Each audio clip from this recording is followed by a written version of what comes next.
Chapter 1164. The tea house was not very far away. Zhang Qilan followed the servant girl and took a few turns to get there. Along the way, Zhang Qilan also asked clearly. This tea house was in charge of a total of 6 tea and pastries. The road inside was winding. It was not too far from the tea house, and the distance was not too far. When they arrived at the tea house, there were a lot of people inside. There were old women who were cleaning, and there were servant girls who were sending in and out. They all looked very busy. Although they talked from time to time, their movements were relatively fast. Zhang Qilan followed the servant girl to a place where the pastries were placed. There were many kinds of pastries here. They were all on plates and had not been taken out yet. Many of them had just been steamed and were still steaming. "Can I pick a few to take with me?" Zhang Qilan looked at the busy people in the tea house. "Of course, Miss Zhang, you can take whatever you like. I will help you hold it," the servant girl said with a smile.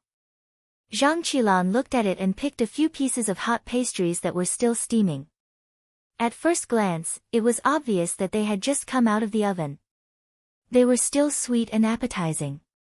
"These kinds, 2 pieces of each. Help me put them on 2 plates, 1 piece per plate." "Yes." The servant girl answered and put 2 plates of the same for her. Zhang Qilan looked at the 2 plates and frowned. "Are there any prettier plates?" "This. I will go look for it." The servant girl hesitated and replied. "Then go look for it quickly. We will wait here," Zhang Qilan's servant girl said. The servant girl responded and retreated. She went inside to see if there were better plates. The tea house had brought a lot of plates. Many of them had been sent to the various resting pavilions. As for what was left, it was really unclear. When the servant girl left, Zhang Qilan gestured to her servant girl. The servant girl trembled and took out a small bag of powder from her arms and sprinkled it on one of the plates of pastries. There were some fine powder, but there was too much heat. It was steamed for a while, but it did not take long for it to disappear. After waiting for a while, seeing that the powder was basically gone, Zhang Qilan moved a few pieces of pastries to a plate. This way, some of the pastries in one plate were drugged, and some were not. She carefully noted down those that were not drugged and gently wiped her hands with a handkerchief. 2 plates were placed on the table. They looked exactly the same, but in fact, there were a few pieces with drugs and a few without. She placed the plate she needed in front and the other plate behind. Zhang Qilan and the servant girl worked together. Their movements were very fast. There happened to be a few steamers placed in front of the table. The people coming and going were busy, so no one noticed the little movements between them. After doing this, seeing that no one was paying attention to them, Zhang Qilan walked out with the servant girl in boredom and waited outside the tea room. Not long after, the servant girl of the princess's mansion ran out with a head full of sweat. She held a few delicate plates in her hands. When she saw that Zhang Qilan was still outside, she breathed a sigh of relief and ran up. "Miss Zhang, what do you think of these plates?" She had already searched around inside. She saw that the 2 plates of pastries were still there, but the person was not there. She thought that Zhang Qilan was impatient, so she hurriedly chased after her. "Just these 2. Zhang Qilan picked 2 identical saucers with red flowers and a blue background. "Miss, I think it's still as good looking as before." The servant girl she brought smiled and said, "Look, the previous pattern was still a red plum. Isn't that the kind you like the most?" Hearing what she said, Zhang Qilan hesitated. "Are those 2 really good looking?" "I really think it's still as good looking as before." The servant girl nodded and said with certainty. "Then, let's still use the original one." Zhang Qilan thought for a while and said, "I'll go get it now." The servant girl smiled. Zhang Qilan nodded. Since she nodded, it meant that there was no need to change it. This time, she did not go in. She let her servant girl go in with the servant girl of the princess's mansion. After a while, the 2 servant girls came out again. The servant girl she brought was holding a plate full of pastries. It was the plate they had chosen before, and the plate had not been changed. Why is there only one plate? Zhang Qilan looked at it and asked. Miss, I think it's better to put the other plate here. When this plate is finished, I'll ask someone to take it. Just now, I asked them to put that plate aside. If you want to use it, you can take it directly. On the way out, it will get cold quickly. It's not good to eat too much cold food. The servant girl advised. These words were reasonable, so Zhang Qilan didn't say anything more. She asked her maid to reward the maid in the princess's mansion with a pouch. Then, she asked for the direction of the pavilions in front of her and found one to walk slowly. It was much faster to go there from here than to go around in circles. Xiao Wanru went all the way and still did not see anyone else. Then, she sat down and rested in another place. The scenery here was also good. There were a few beautiful flowers planted on the edge of a bamboo forest. The flowers were large and colorful, very attractive. There was also a piece planted beside the pavilion, which was as bright as rosy clouds. Xiao Wanru walked over and the fragrance of the flowers filled the air. She sat down and looked. The bamboo forest seemed to be in front of her, reflecting the sea of flowers, which was even more beautiful. This pavilion was close to a courtyard on the side. The courtyard was empty and the door was open. There were only 2 princesses living in such a big place, and they were all temporary residences. Many places were empty. Yujie poured a cup of tea for her. Xiao Wanru took it and took a sip. Looking at the beautiful scenery in front of her, her eyes became leisurely. She was recalling what had happened just now. Yujie, have you seen the cluster of flowers at the entrance of the pavilion just now? Xiao Wanru asked. The small flowers grew in the bushes. She really had never seen such flowers. I haven't seen it before. I think it's wild in the mountains.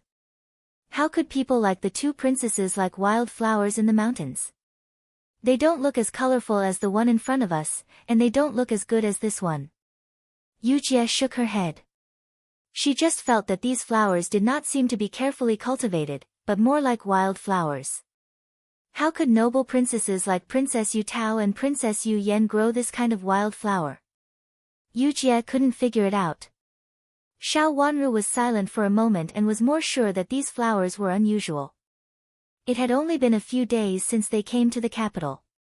Neither Princess Yu Tao nor Princess Yu Yan had been out of the capital. How could they find such wild flowers?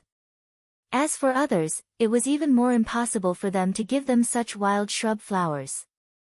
If they wanted to give them, they would give them precious flowers and plants. No one would be so shameless as to give these things. Excluding these 2, there was only the one brought from Su country. Su country was a small and remote country. It had some unimaginable means, such as the Changxing grass and these flowers that she couldn't figure out at the moment. Your Highness, isn't this Miss Zhang? Yujie suddenly saw Zhang Qilan walking slowly over from the intersection, and her eyes lit up. Xiao Wanru looked up and found that Zhang Qilan had also seen them. She walked over with a smile and looked at the servant girl behind her, holding a plate in her hand. The fresh pastries on the plate were still steaming.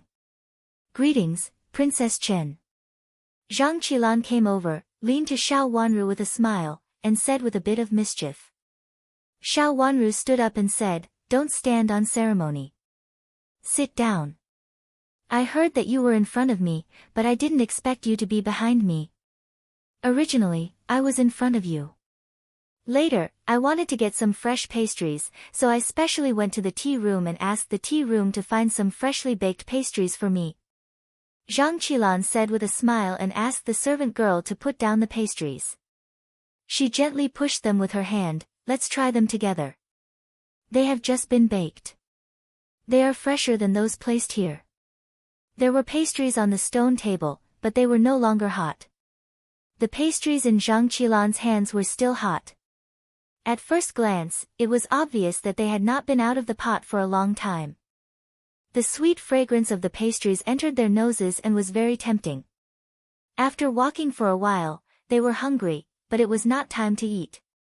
In addition, the food was delicious, so it really made people want to eat. Zhang Qilan said as she took a piece first. After tasting it for a while, her eyes lit up and she nodded repeatedly, "Try it, it's really good." As she spoke, she pushed the pastries in front of Xiao Wanru. When the two of them were dating before, they were very casual. They had done this kind of thing many times. Zhang Qilan did it very naturally. She even nodded and smiled with her eyes curved. She looked very lovely, as if there was no scheming at all. Xiao Wanru's eyes were inexplicably sad, and there was a trace of deepness in her clear eyes. Her gaze fell on Zhang Qilan's face, and the corners of her lips curved. There was a polite smile, and then she slowly reached out. When did it get to this point? Her fingers fell on a small round pastry. Zhang Qilan happened to push the pastry to Xiao Wanru at this time. This time, it was a small square pastry. She had originally taken a piece at random, and her hand fell on the square pastry. "It's really good. Princess Chen, try it." Zhang Qilan was still giving way. There was a bit of coquettishness in her smile. She looked cute, and now her smiling appearance was very pleasing. Xiao Wanru picked up the pastry in her hand and looked at it carefully. There were small sesame seeds on it, but she didn't know what was inside. He brought it to his nose and sniffed it lightly. "Is it very fragrant?" "It's very fragrant. I heard that some of the pastries are not from our kingdom of Dongsang. It should be a recipe brought by the two princesses. I have smelled it just now, but I can't smell anything. It seems a little strange. It's different from ours, but it tastes really good," Zhang Qilan said softly. She took another bite, and then brought it to her nose to smell it. She said enthusiastically, "Until now, I haven't tasted what's inside, let alone smelling it. Try it." Her smile was very clear, as usual. There was a trace of pastry powder at the corner of her lips. Although it was a bit improper, they had a good relationship, so of course, she wouldn't care. Looking at the pastry in Zhang Qilan's hand, and then at the pastry in her own hand, Xiao Wanru opened her mouth and slowly bit it. Finally, it had come to this. Chapter 1165. Zhang Qilan was eating the pastries, but her attention was on Xiao Wanru. Seeing that the pastries in Xiao Wanru's hands were about to reach her lips, she unconsciously clenched her hands on her knees. Her whole attention fell on the corner of her lips, and then she saw the pastries stop on Xiao Wanru's lips. "Why don't you eat it? It's really delicious," she subconsciously urged. "I was not in good health before, so the doctor told me to eat less glutinous food. I'm afraid that I won't be able to digest it lying in bed," Xiao Wanru explained softly. Looking at the pastries in her hands, her expression was a little complicated. Zhang Qilan couldn't see the complexity clearly. It seemed to be a pity, a little sad, or even sad. Gently pinching her palm, Zhang Qilan felt that her eyes were dazzled. How could Xiao Wanru have so many feelings for a piece of pastries? She must have seen it wrong. Her attention returned to the pastries. She clearly remembered that the pastries were sprinkled with medicine. Just now, she saw that Xiao Wanru was holding another piece of pastries without any medicine. She was anxious, pushed the plate with her hand, and took the opportunity to change it back. "It's really delicious. You can taste it a little. Don't eat too much," Zhang Qilan advised her considerately. Xiao Wanru looked at her thoughtfully. This time, she did not hesitate and took a little bite. "Hey, what's that?" Yujie suddenly reached out and pointed behind Zhang Qilan. Zhang Qilan subconsciously looked back and saw that the direction Yujie was pointing was the bamboo forest. "I seem to see someone just now." It was a man, and he was looking this way. Seeing that everyone looked over but did not find anything, Yujie explained embarrassedly. "Was there anyone over there?" Zhang Qilan frowned and suddenly remembered what Infanta Yuan had told her just now. She said that the place where they were at that time was not far from the men's outer courtyard. There were 2 princesses of the Su kingdom living in the princess mansion, and there was no male master. The boundary between the outer courtyard and the inner courtyard was not so clear, and no one was arranged to guard between the inner and outer courtyards. Princess Yuan had been close to Infanta Yuan recently. Some of what Infanta Yuan said was very true. Infanta Yuan also told her not to go too far in this direction. The outer courtyard was occupied by some handymen and guards from the Su kingdom. They helped the 2 princesses deal with some ordinary affairs and protect their safety. Could it be that someone from the outer court had entered? Zhang Qilan's eyes moved slightly. She turned to look at Xiao Wanru. Seeing that she had just eaten some snacks, she put down the snacks in her hand and took the tea to drink. When he looked down, he saw that a corner of the pastry was missing. It wasn't very big, but he had put in enough ingredients. He heaved a sigh of relief.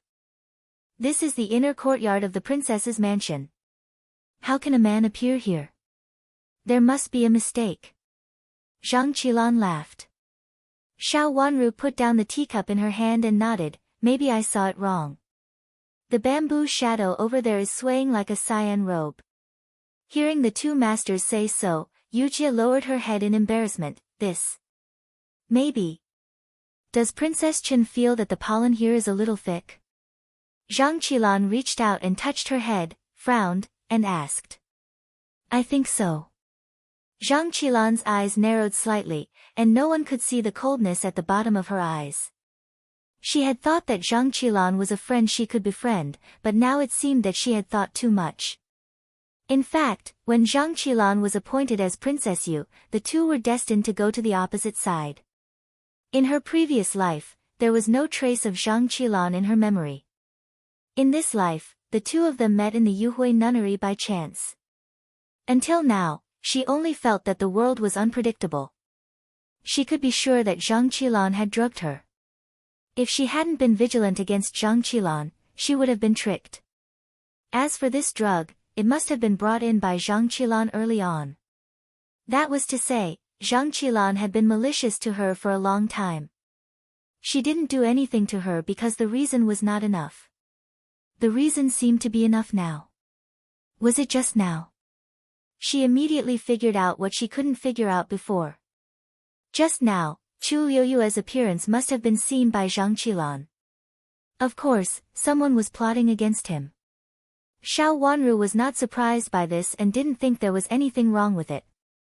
Princess Yuyan of the Su kingdom was not an easy person to deal with. In addition, there was Infanta Yuan jumping up and down in it. No matter how she looked at it, she would not be at ease. However, Zhang Qilan's reaction made her sad. She had sincerely regarded Zhang Qilan as a friend before. Now, Zhang Qilan had taken out the powder she had prepared long ago to plot against her, which meant that Zhang Qilan had prepared it when she came today. No matter whether she had seen Chu Luyue meet her today or not, she had been malicious to her for a long time. She felt a little sad, but then she let out a long sigh. Today, it could be considered that the relationship between the 2 of them had been resolved. When they met again, she was Princess Yu and she was Princess Chen. They were destined not to stand on the same side. Are you also not feeling well? Zhang Qilan looked more and more uncomfortable. She reached out to cover her chest and turned her head, looking like she was about to vomit. Miss, what's wrong with you? The maid beside her said anxiously. Help me to take a rest over there. Zhang Qilan looked very bad. Her face was slightly pale. She covered her chest uncomfortably and staggered to stand up. Yes, I'll help you there right away. The maid answered and put Zhang Qilan's hand on her arm. I also feel uncomfortable. Xiao Wanru also stood up. Let's go there together to take a rest. Zhang Qilan turned around with difficulty and suggested to Xiao Wanru. Seeing Xiao Wanru leaning weakly on a maid, she was overjoyed. Sure enough, the medicine was good. The effect was so obvious. She just rushed to follow the previous effect of the medicine. With this matter, even if something happened later, it couldn't be blamed on her. Something had happened to the 2 masters. The maids were flustered and confused. They hurriedly helped them to the yard on the side. Zhang Qilan asked Xiao Wanru to go to the main room, and the maid helped her to the wing room to rest. After settling the two of them, Zhang Qilan's maid ran over and said to Yujie and Qing, I don't know if our miss and your princess are allergic to the flowers outside. Can you two go out and ask a doctor to come and have a look? There were 3 maids, and Xiao Wanru had 2. No matter how they looked at it, one of Xiao Wanru's maids had to go out. I'll go, Yujie said. It was better to leave Qing, to take care of them. After all, she was only strong, but not as agile as Qing, Sister Yujie, you go. I'll take care of the princess. Qing nodded in understanding. Yujie left in a hurry. The 2 maids went back to their rooms. As soon as Qing went in, she heard a knock on the door outside. Xiao Wanru, who was lying on the bed, nodded to her. Qing hurriedly turned back and came out. She saw Zhang Qilan's maid standing outside. What else is there? The tea outside? It's been a while.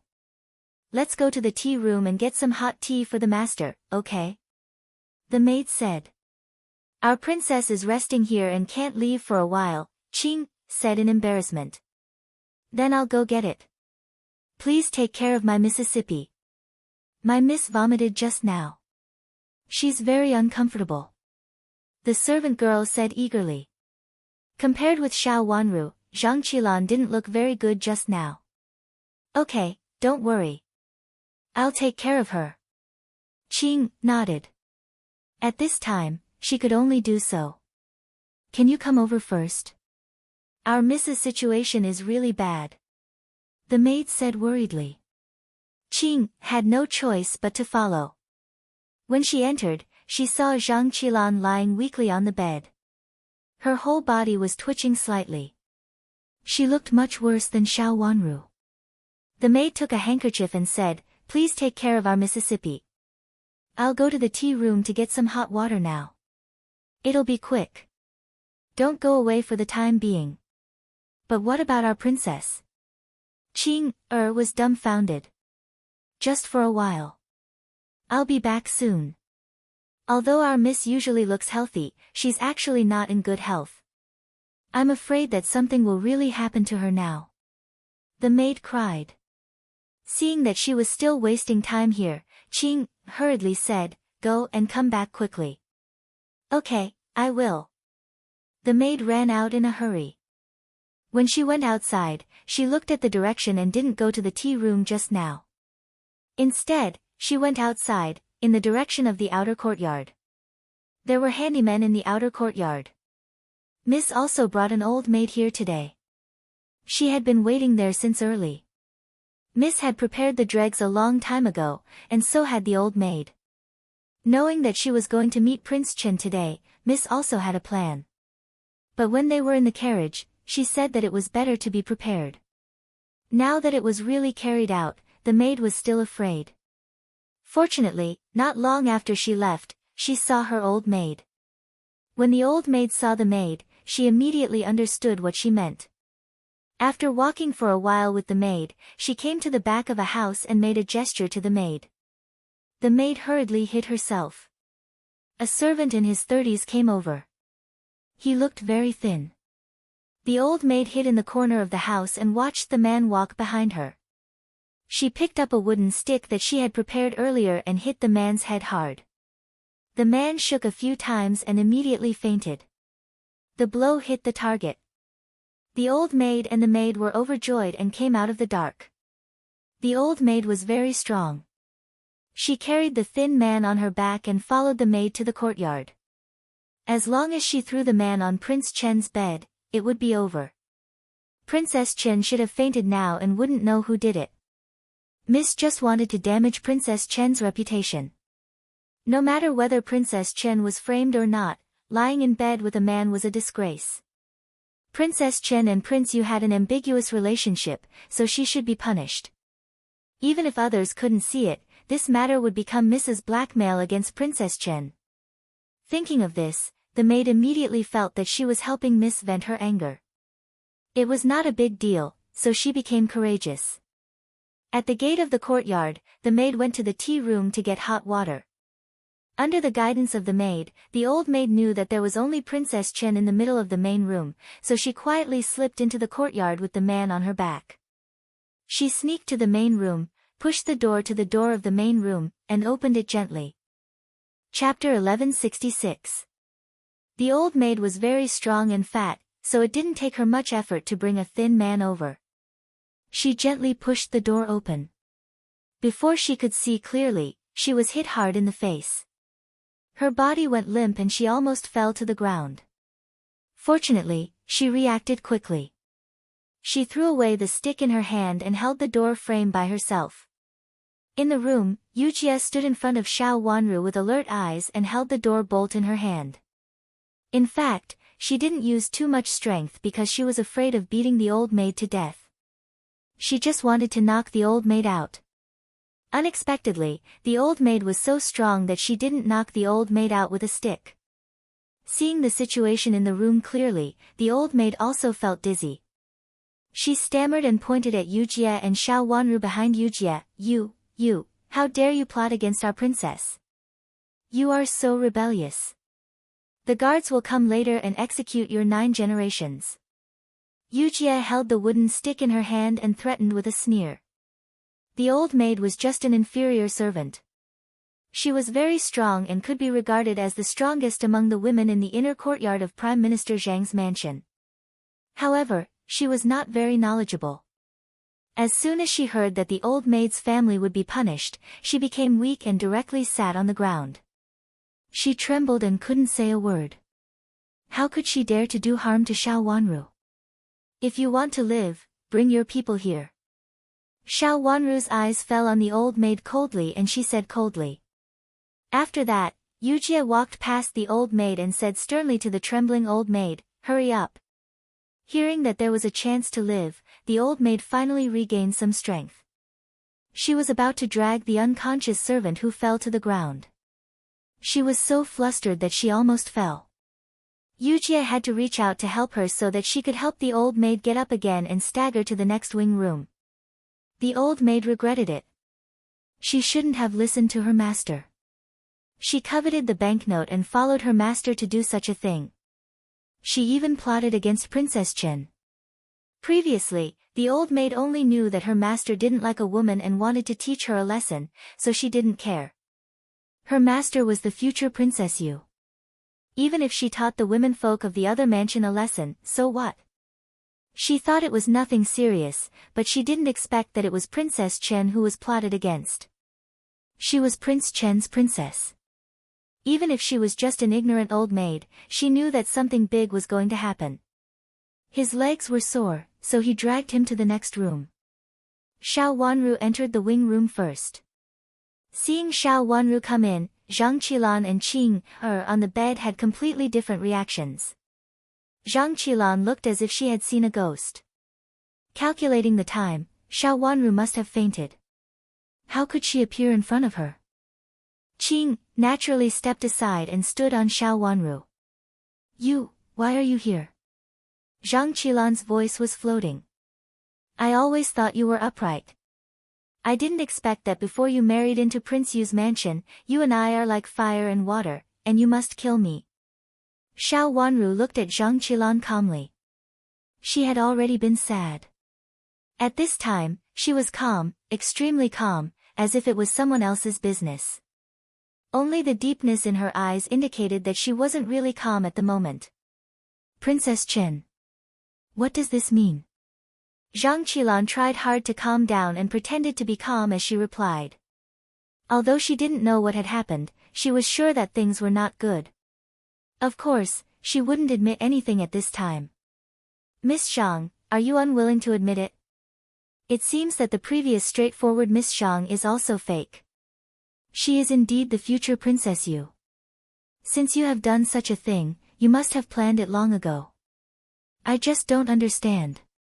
Are you trying to find an opportunity to plot against me? Xiao Wanru raised her eyebrows and asked. Don't rush to deny it. Since I said so, I naturally have evidence. Xiao Wanru interrupted Zhang Qilan. At this time, the door opened. Yu Jie stood at the door, and then a rough old maid dragged in a man with difficulty.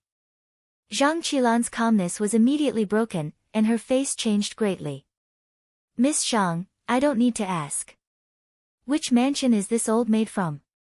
Or do you want to hear the evidence of this old maid? I'm going to send these two to Prince Yu now and let him judge them. How about it? Xiao Wanru raised her eyebrows and asked. These words were like a sharp thorn that penetrated deep into Zhang Qilan's heart. No, in fact, this thorn had existed for a long time. When she heard some rumors about Xiao Wanru and Chu Luyue, it had already existed. Now Xiao Wanru shook it heavily.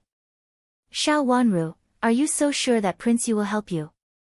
For you, Princess Chen, Prince Yu will deal with me, the future Princess Yu, right? Zhang Qilan suddenly said loudly.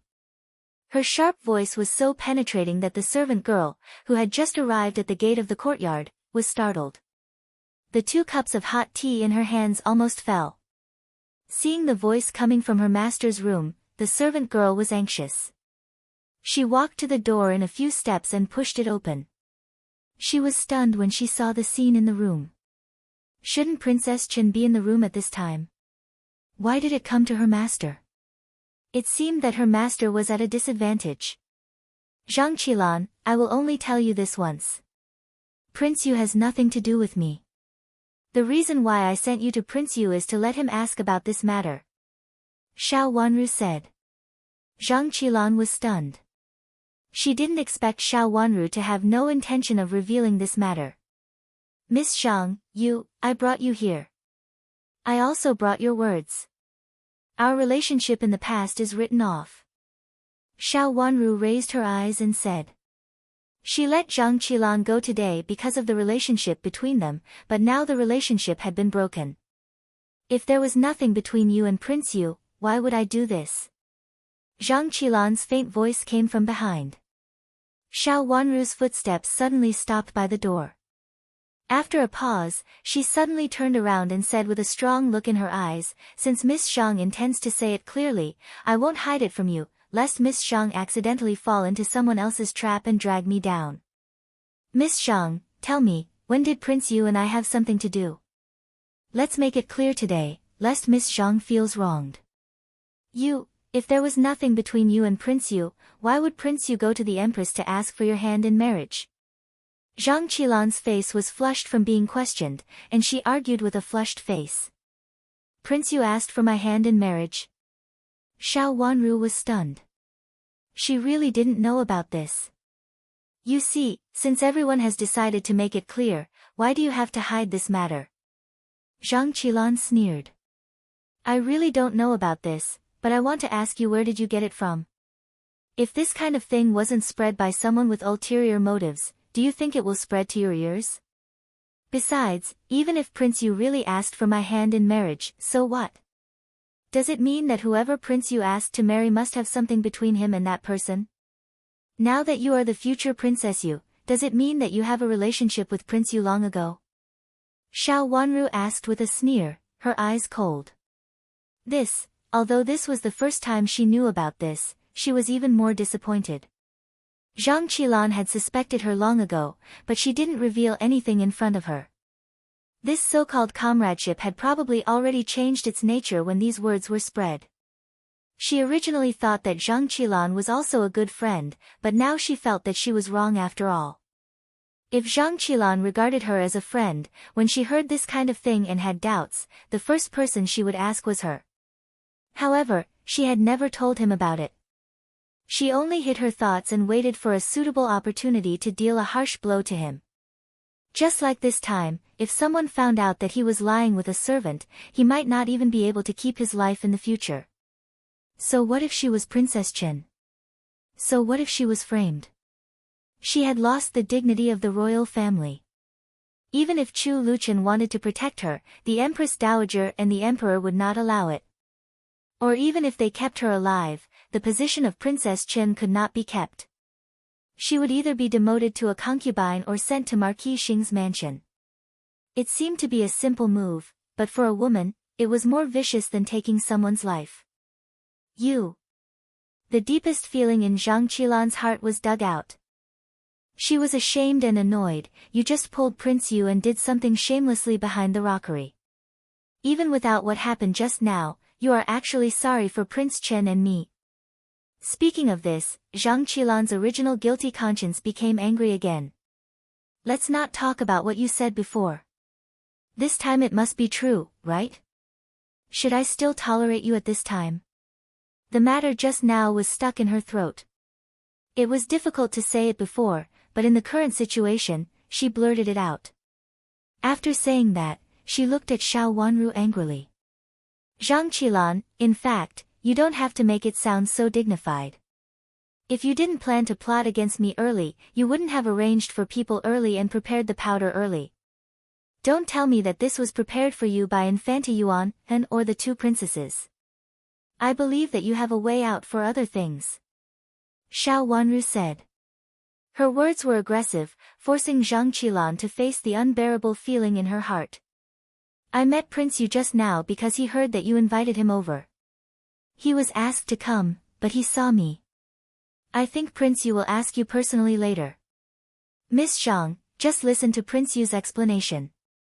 As for me, please stay away from me in the future, Xiao Wanru said.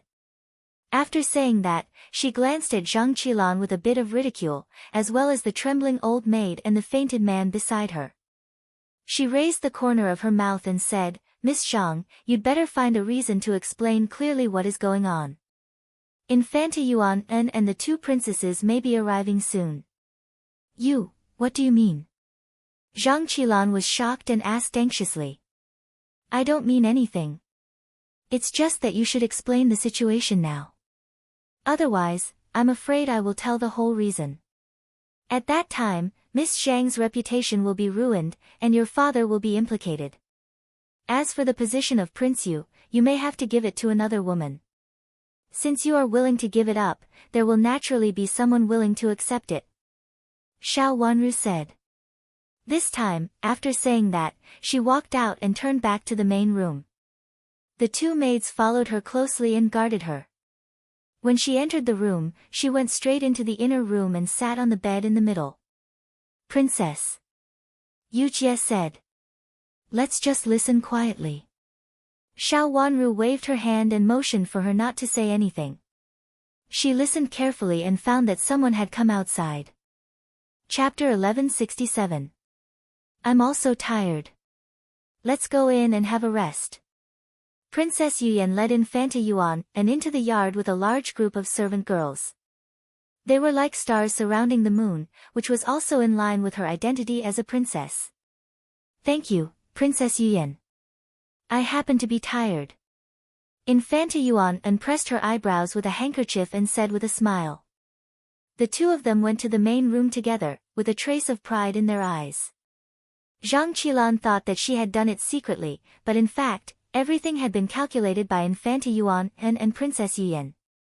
Xiao Wanru had an accident, and it was Zhang Qilan who did it. Even if Zhang Qilan had 10,000 mouths, she couldn't explain it clearly.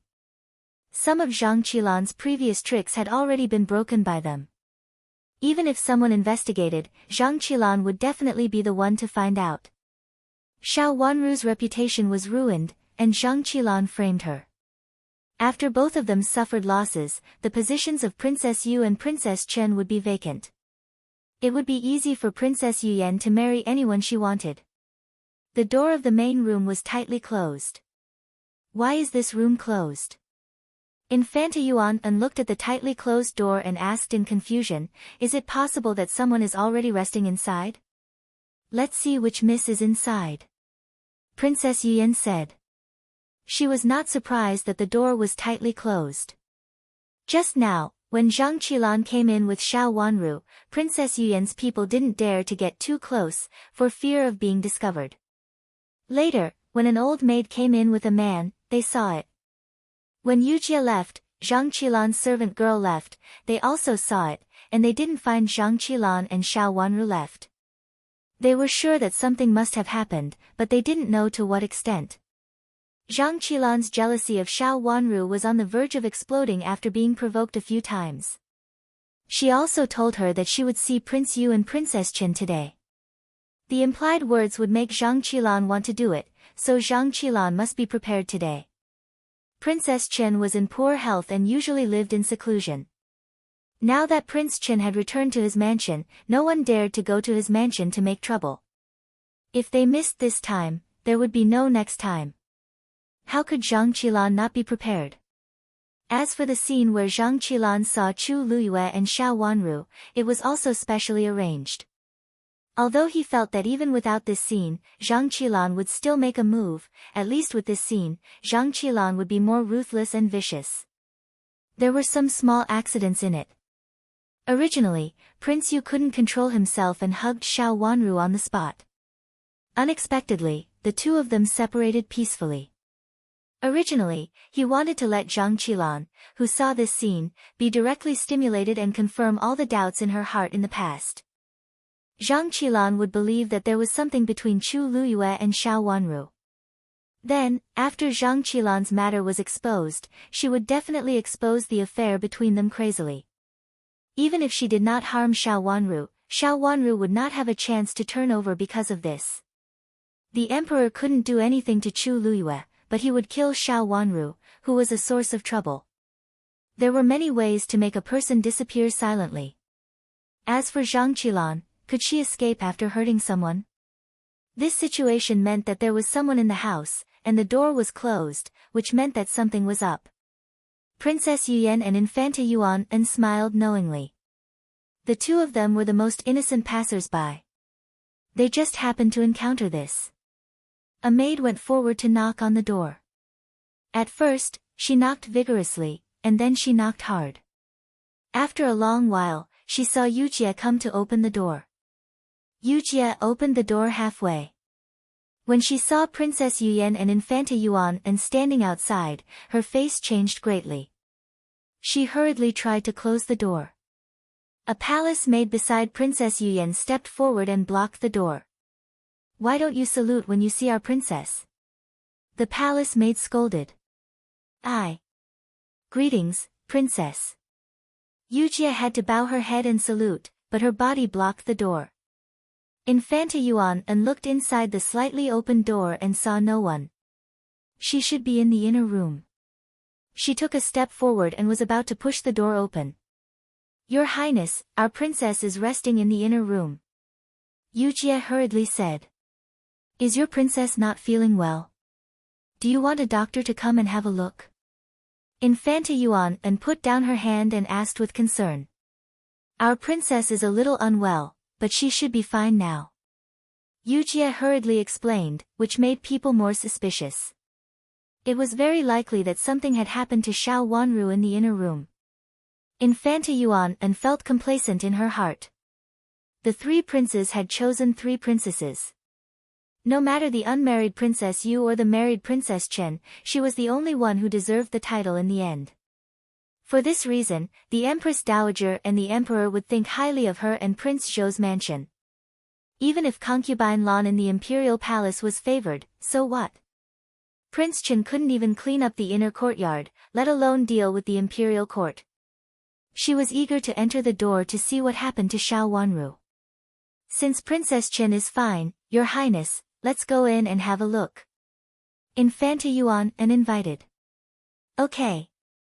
Princess Yuyan readily agreed. They came here for Xiao Wanru, so how could they be stopped by a maid?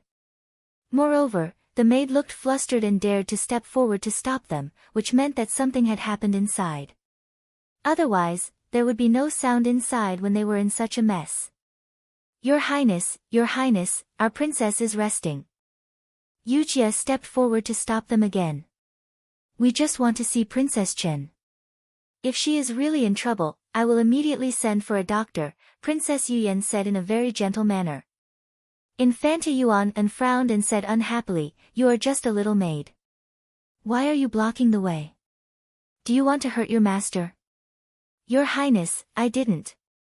"Since you didn't, get out of the way. Let us see how Princess Chen is," Infanta Yuan said with a straight face and winked at the two maids beside her. The two maids understood and stepped forward to pull Yujie. Seeing them take action, Yujie struggled and shouted, Your Highness, our princess is really resting. She was a little unwell just now, so she just lay down for a while. Shut up. Princess Yuyan's face also darkened. Since she had said what she wanted to say, she wouldn't give Xiao Wanru a chance to hide inside at this time. Another two palace maids came over and pulled Yujie aside. Then they entered the room. Princess Yuyan and Infanta Yuan and didn't let their maids and palace maids wait outside. They swarmed into the inner room. The more Xiao Wanru was in trouble inside, the more people should see it, so that Xiao Wanru couldn't explain herself. The curtain of the inner room was lifted, and a large group of people came in. However, when they saw the beauty sitting on the bed, Princess Yuyan and Infanta Yuan were stunned. Xiao Wanru sat quietly on the bed with her black hair hanging over her shoulders. She looked like she had just woken up, but her eyes were cold, which was different from her beautiful face. She just looked at Infanta Yuan and Princess Yuyan quietly. After a long while, she smiled and said, Princess Yuyan, why did you bring such a large group of people here? Princess Yuyan didn't expect that Xiao Wanru would be sitting here in good health and nothing happened to her. Where was the male servant? Why wasn't he here? Sweeping his gaze across the room, he immediately noticed that there seemed to be someone hiding in the shadows behind the large bed. His eyes lit up. The person must be hiding in the shadows behind the bed curtains. I heard that Princess Chen was not feeling well, so I specially came to have a look. Princess Yuyan said as she walked inside. She didn't follow Xiao Wanru, but looked behind the curtain. What are you looking for, Princess Yuyan? Xiao Wanru stared at Princess Yuyan closely, which made her stop uneasily. Infanta Yuan repeatedly reminded her to be careful of Princess Chen and told her not to underestimate her. It seemed that she was right. At this moment, Princess Chen was still so calm. When she met her eyes, Princess Chen didn't flinch at all and even made her feel a little flustered. Princess Chen's clear watery eyes seemed to be able to see through her mind, and she withdrew her feet uneasily. She had an inexplicable feeling that she should be more careful at this moment. The imperial harem of the Su kingdom was not peaceful either. Her mother always told her to be careful. Even if she was almost sure of success, she had to deal with it carefully. This was the main reason why her mother could come to this point and forced the empress to protect herself. Although she was sure to win now, she still needed to deal with it carefully. After all, her feeling for Princess Chen came from Infanta Yuan. She wouldn't be naive enough to think that Infanta Yuan had told her everything. I'm not looking for anything. I just want to help Princess Chen open the window. It's too stuffy inside. Princess Yuyan looked slightly strange, stopped and said with a smile. This reason was very far-fetched. Xiao Wanru still looked at Princess Yuyan calmly and said with a smile, Princess Yuyan and Infanta Yuan, if there's nothing else, please wait outside. I'll come out after washing up. Princess Chen, it's really stuffy in the room. I'll help you open the window. Seeing that Princess Yuyan didn't move, Infanta Yuan was very anxious. She directly used Princess Yuyan's excuse to take a few steps forward and lean behind the curtain. The position of the window was not behind the curtain, but on the right side of the bed. Infanta Yuan, what's your purpose? Why do you look behind my curtain? Do you think there's someone else in the room? How do you know it? Xiao Wanru leaned back and asked with calm and cold eyes. At this time, she was still so calm. She was either a fool or really had nothing to do. Your Highness. Princess Yuyan already felt that something was wrong and her face changed dramatically. She wanted to call Infanta Yuan back, but it was too late. Infanta Yuan pulled open the bed curtain. The figure behind the bed curtain moved. Qing, the maid, came out from behind the bed curtain, walked to the front and bowed to them. Then she turned to Xiao Wanru on the bed and said, Your Highness, I found your hairpin. There was a delicate hairpin in her hand, which seemed to be the one Xiao Wanru wore when she entered the room. Princess Yuyan and Infanta Yuan's faces changed dramatically. Infanta Yuan and subconsciously took a few steps closer to the bed and looked around in disbelief. How could there be only Xiao Wanru and her two maids in the room? Chapter 1168. What? Did you come to my consort's room to investigate someone? A gloomy voice suddenly sounded from behind everyone, as if there was an icicle in it. It was originally with a touch of gentleness. Although it gave people a sense of alienation that was difficult to get close to, like the clouds in the sky, at this time, it inexplicably made people feel cold and gloomy. It was creepy. Princess Yuyan reacted quickly. She turned to the side and immediately looked back. She saw Chu Luchan standing at the door frame with his hands clasped behind his back. He was wearing a dark purple brocade robe embroidered with lake patterns and a jade crown. His pair of handsome eyes revealed a heart-palpitating coldness. With just one glance, Princess Yuyan subconsciously took 2 steps back. She cursed in her heart. How could she let Chu Luchan see this kind of thing? She secretly regretted it. When she heard that Chu Luchan had entered the mansion, she specially sent someone to invite Chu Luchan. She also told the servants not to stop Chu Luchan when he came in or to inform him. They just needed to point out the direction. The purpose was to let Chu Luchan see Xiao Wanru's disgrace. She brought so many people here today for the same purpose. She needed more people to see Xiao Wanru's disgrace so that this matter could not be suppressed. She had to ruin Xiao Wanru's reputation. This matter was originally in the bag. Princess Yuyan and Infanta Yuan and just needed to sit on the fishing platform and watch Zhang Qilan take action. Unexpectedly, things went wrong now. Not only did they not find anything unusual in Xiao Wanru's room, but they also let Chu Luchan see it. Tell me, why did you come to my consort's room to investigate someone? Why did you trouble Princess Yuyan and Infanta Yuan and to come here aggressively with so many people? There was no smile on Chu Liuchen's handsome face.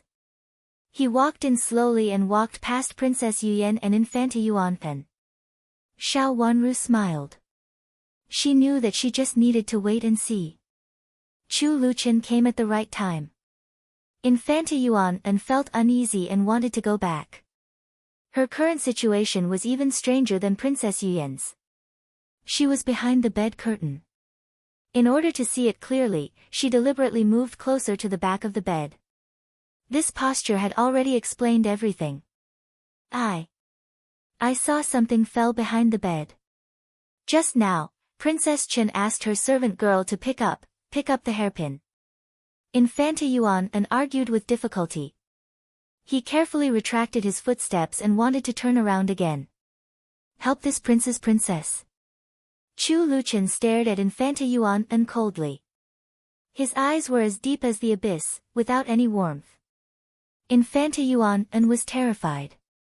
She remembered that Chu Luchan broke her second brother's hand without saying anything. Would he break her hand now? As he thought of this, his arm seemed to ache faintly. Someone, invite Prince Zhou over. Chu Luchan said coldly.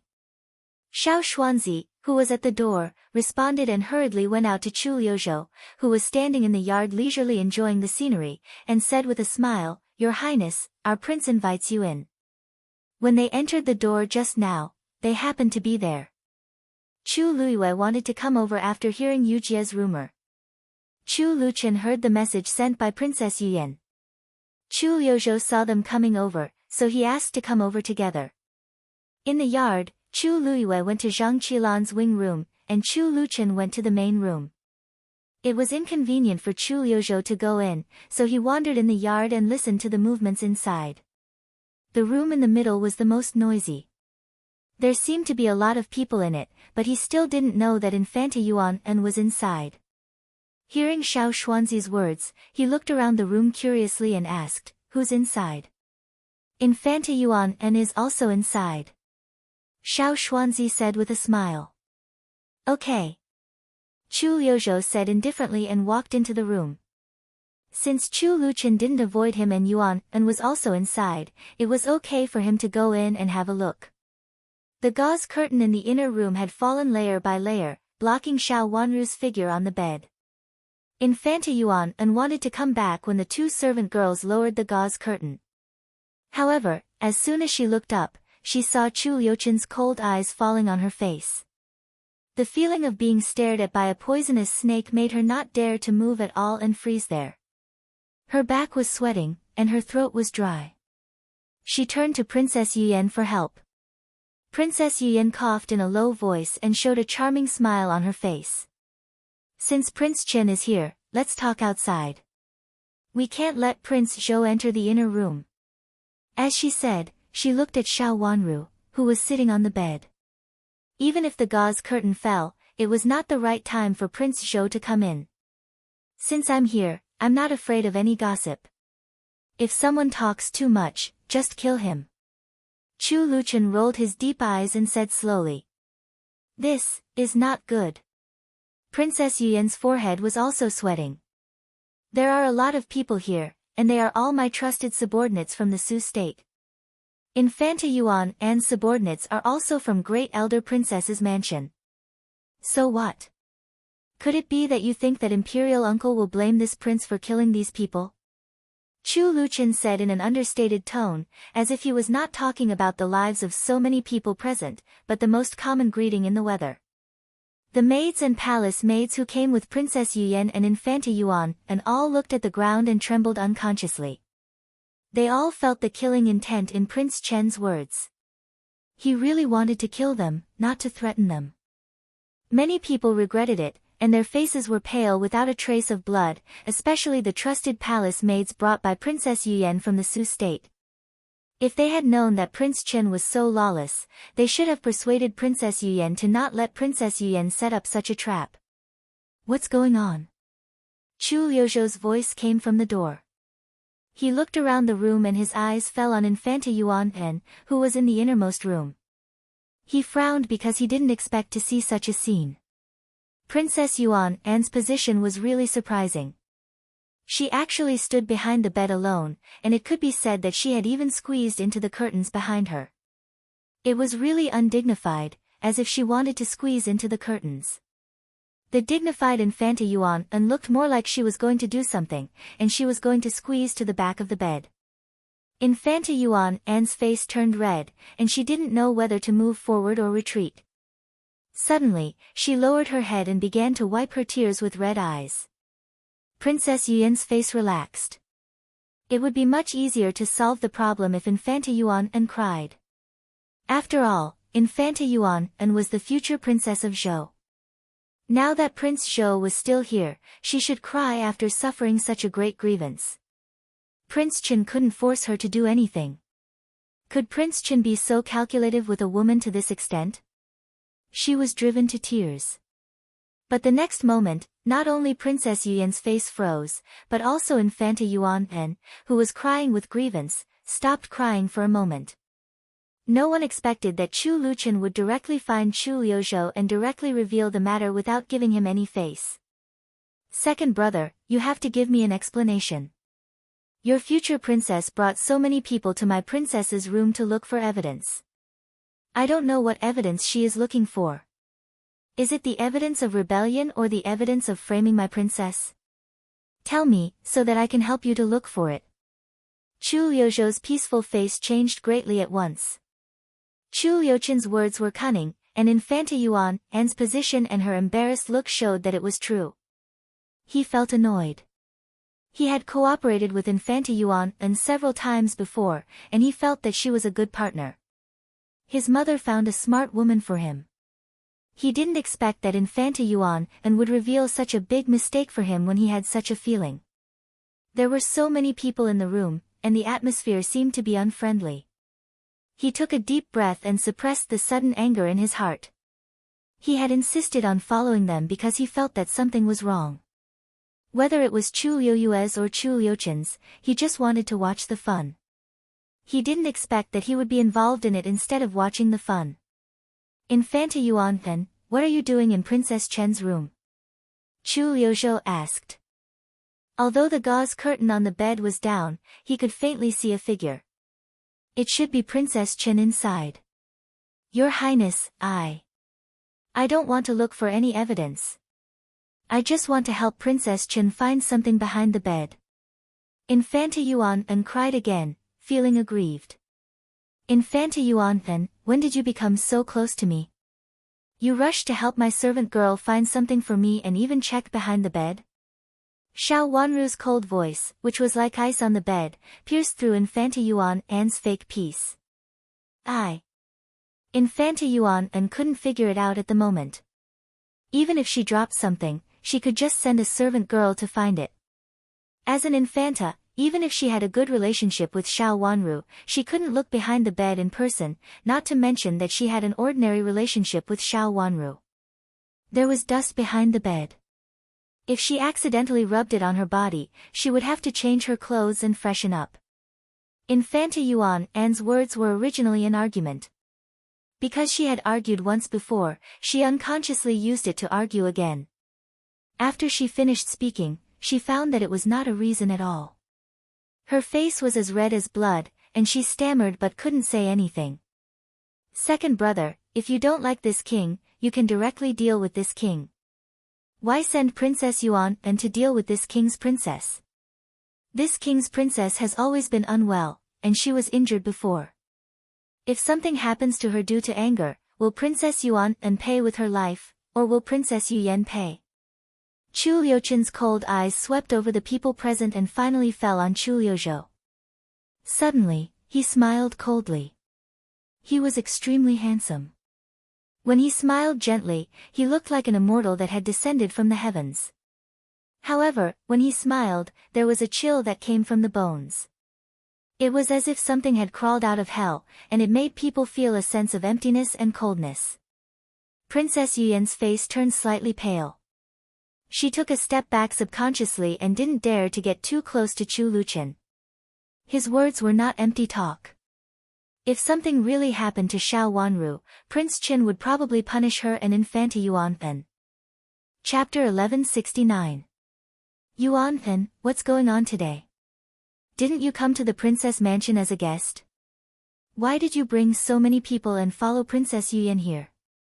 Chu Liuzhou frowned and looked cold. His eyes fell on Infanta Yuan. If he did something wrong, he would be implicated. Although his mother was still in the Empress Dowager's palace, she only had the title of Empress Dowager. At this time, he couldn't be hurt. Only by clearing Infanta Yuan's name could he not be implicated. For this reason, Chu Liuzhou had to save Infanta Yuan and reminded her. This was the princess mansion. Most of the people brought here were Princess Yuyan's people. Although Infanta Yuan also brought people here, there were only 2 servant girls, which was not as many as Princess Yuyan's people. If someone wanted to plot against Princess Chen, Princess Yuyan was more suitable than Infanta Yuan. Chu Liuzhou thought that Princess Yuyan had nothing to do with him, so it could only be Chu Qing or even Chu Luiyue. He heard that Princess Yuyan specially invited Chu Luiyue before. Yuan said that Princess Yuyan wanted to marry Chu Luiyue. Originally, he just wanted to watch a good show and let Infanta Yuan choose Princess Yuyan to do things quietly. But now he had to let Infanta Yuan give up Princess Yuyan. He had the same idea as Princess Yuyan, but he spoke much faster than Princess Yuyan. Although Infanta Yuan was crying, she had been paying attention to others' words. Hearing Chu Liuzhou's words, she immediately understood what he meant. She hesitated for a moment and immediately told him about Princess Yuyan. Your Highness, I'm just here as a guest. I followed Princess Yuyan all the way here. Princess Yuyan wanted to go in to rest, but she didn't let her in. She even pulled Princess Chen's servant girl aside and rushed in. I really don't know anything else. I just thought that something had happened, so I wanted to find out before Princess Yuyan did and warn Princess Chen. Infanta Yuan's grandmother was Ruiping Great Elder Princess, who often told her about things in the palace. Later, because Infanta Yuan married Chu Liuzhou, Ruiping Great Elder Princess specially mentioned some things about the struggle in the palace. Infanta Yuan had said what should be said at this time, but Infanta Yuan didn't think of it for a while. You're talking nonsense. Princess Yuyan was so angry that her face changed dramatically. She pointed at Infanta Yuan and shouted angrily. The meaning of these words was that she harbored evil intentions and wanted to deal with Princess Chen, treating her as a tool. Although she felt it, she acted before Princess Chen in order to help Princess Chen. Xiao Wanru almost applauded Infanta Yuan for her wonderful reversal. For a moment, Infanta Yuan, who was suspected the most, became the kind-hearted one. Infanta Yuan's words were so wonderful that she wanted to say something. He leaned back and leisurely leaned against the pendant. He looked at the hazy silhouettes outside the curtain. Princess Yuan and Princess Yu Yan had officially shed all pretense of cordiality. Not bad. Princess Yu Yan, although Yuanan is usually not very sensible, he has always had a good relationship with Princess Chen. Previously, he even specially went to visit Princess Chen when she was sick. Why would he want to harm Princess Chen?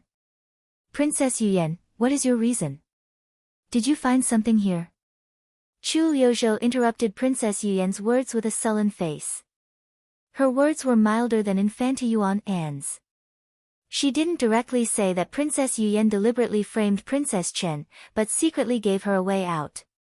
If it wasn't necessary to push one of them out, Chu Liuzhou didn't want to really offend Princess Yu Yan. He felt that Princess Yu Yan's arrival was very promising. Princess Yu Yan, Princess Yuan, you must give me an explanation for what happened today. Chu Liuyue's voice suddenly came from the door. Behind him, Zhang Qilan, whose eyes were red and swollen from crying, stood behind him. Well, why is there another Chu Liyue? Chu Liuzhou had a headache. Although he knew that there might be something in the princess's mansion today, he didn't expect that it would be so big that two people were plotted against at once. He couldn't deal with Chu Luchen alone, so he had to use Princess Yu Yan. Now Chu Liyue was involved, which made Chu Liuzhou have a headache. Princess Yu Yan, Infanta Yuan, what did I do to offend you? Why did you do this? Zhang Qilan turned around from behind Chu Liyue, looked at the two of them, and blamed them while crying. She was not stupid. She connected the cause and effect of many things. When she saw Princess Yu Yan and Infanta Yuan rushing into Xiao Wanru's room together, she felt that something was wrong. After thinking about it carefully, she broke out in a cold sweat. If something happened to Xiao Wanru today, she would definitely not be able to escape. Even if she had carefully set up a trap in the tea room, it would be useless. At that time, when she was in the tea room, she deliberately went outside. She thought that if this matter was found here, they would definitely think that someone deliberately wanted to deal with her, so they took advantage of her going outside to put medicine in her pastries. After all, she was the one who used the pastries at that time. Zhang Qilan calmly thought about the matter very thoroughly, but she didn't expect that she had fallen into the trap of Infanta Yuan and Princess Yu Yan. Now seeing the two of them, she was so angry that she vented all the grievances and anger she had suffered from Xiao Wanru on them. Just now in the wing room, she cried and complained to Chu Liyue. Of course, she put all the blame on Infanta Yuan and Princess Yu Yan. Chu Liyue looked at the women in the room with a gloomy face. Finally, he turned his eyes to Chu Liuzhou and said, "Second brother, you must give me an explanation for this matter. Infanta Yuan is your future Princess Zhou. Now she has schemed against third brother and me. What does she want?" Unlike Chu Liuzhou, Chu Liyue hoped that this matter would fall on Infanta Yuan. Of course, he looked at Chu Liuzhou. "What did you say, big brother? What's the matter with Miss Zhang?" Chu Liuzhou had a headache and suppressed his anger. Now was different from the past. His mother had repeatedly sent someone to tell him to be careful and keep a low profile. Miss Zhang is my future princess. Even if she has done something wrong, I can ask someone to remind her. There is no need to put medicine in her pastries and make her faint. There is also a servant who was knocked out at the door. If she hadn't brought a rough old maid here, I'm afraid that something would have happened. Chu Liyue said angrily. Chu Liuzhou opened his mouth and was tongue-tied. He was anxious and angry. Chu Liuchen's matter had not been solved, and now Chu Liuyue's matter had happened. He really couldn't bear it alone. Turning his eyes, he saw Princess Yuyan, who was silent, and sneered. Chu Luiyue wanted to put the matter on Infanta Yuan then, but he didn't think that he was also involved. Princess Yuyan, please explain why this is so. Chu Liuzhou said to Princess Yuyan in a stern voice, both Princess Chen and Miss Zhang had an accident. Infanta Yuan then, who was originally a guest in the mansion, can't absolve herself from the blame. What about Princess Yuyan, the host? What do you mean? I heard that you specially went to Prince Yu's mansion and paid a visit to Big Brother. All the princes present knew about this, but they didn't say it out loud.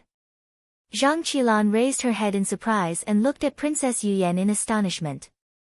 Then she looked at Chu Luiyue. She didn't know about this. I don't know anything. I just accompanied Infanta Yuan and to wander around. Infanta Yuan and said that she was tired and wanted to come in to have a rest. There was a maid in the way. I thought that something had happened to Princess Chen, so I asked someone to take the maid away. Princess Yuyan's face turned red and she hurriedly explained. Although she had the intention, and Chu Luiyue also expressed his intention, he couldn't say it openly. The future Princess Yu was still Zhang Qilan, and she was still going to marry Chu Qing. Nonsense. You want to come here to have a rest. I don't know where this place is. Infanta Yuan and heard that Princess Yuyan put the matter on her again and shouted anxiously. She didn't dare to take responsibility for this matter. Looking at the malice in Chu Liuzhou's eyes, she knew that if she took responsibility for this matter, the situation would not be good. I'm not talking nonsense. I just arrived in the capital city and don't know anything. Infanta Yuan and helped me with many things. Even if I went to Prince Yu's mansion, it was also Infanta Yuan An's idea. She said that she would invite Prince Shou. In Prince Chen's mansion, Big Sister had already invited Princess Chen that day, so they must have come together. Only Prince Yu's mansion didn't invite anyone, so I specially made this trip. Infanta Yuan then, I thought you were a good person, but it turns out, Princess Yuyan was not someone to be trifled with. She immediately turned hostile, threw herself into the arms of the palace maid and cried. Second brother, I was wondering why Princess Yuyan came here. She is a guest from afar. Even if it doesn't conform to the rules, I have to welcome her. I didn't expect that it has something to do with Infanta Yuan then. Infanta Yuan is really good at using money and power. She has only been in the capital city for a few days, and such a thing has happened. Let's go to the palace and ask father to judge the reason and ask him what is the reason. Chu Luiyue was extremely excited. He stepped forward and pulled Chu Liuzhou's sleeve to go out.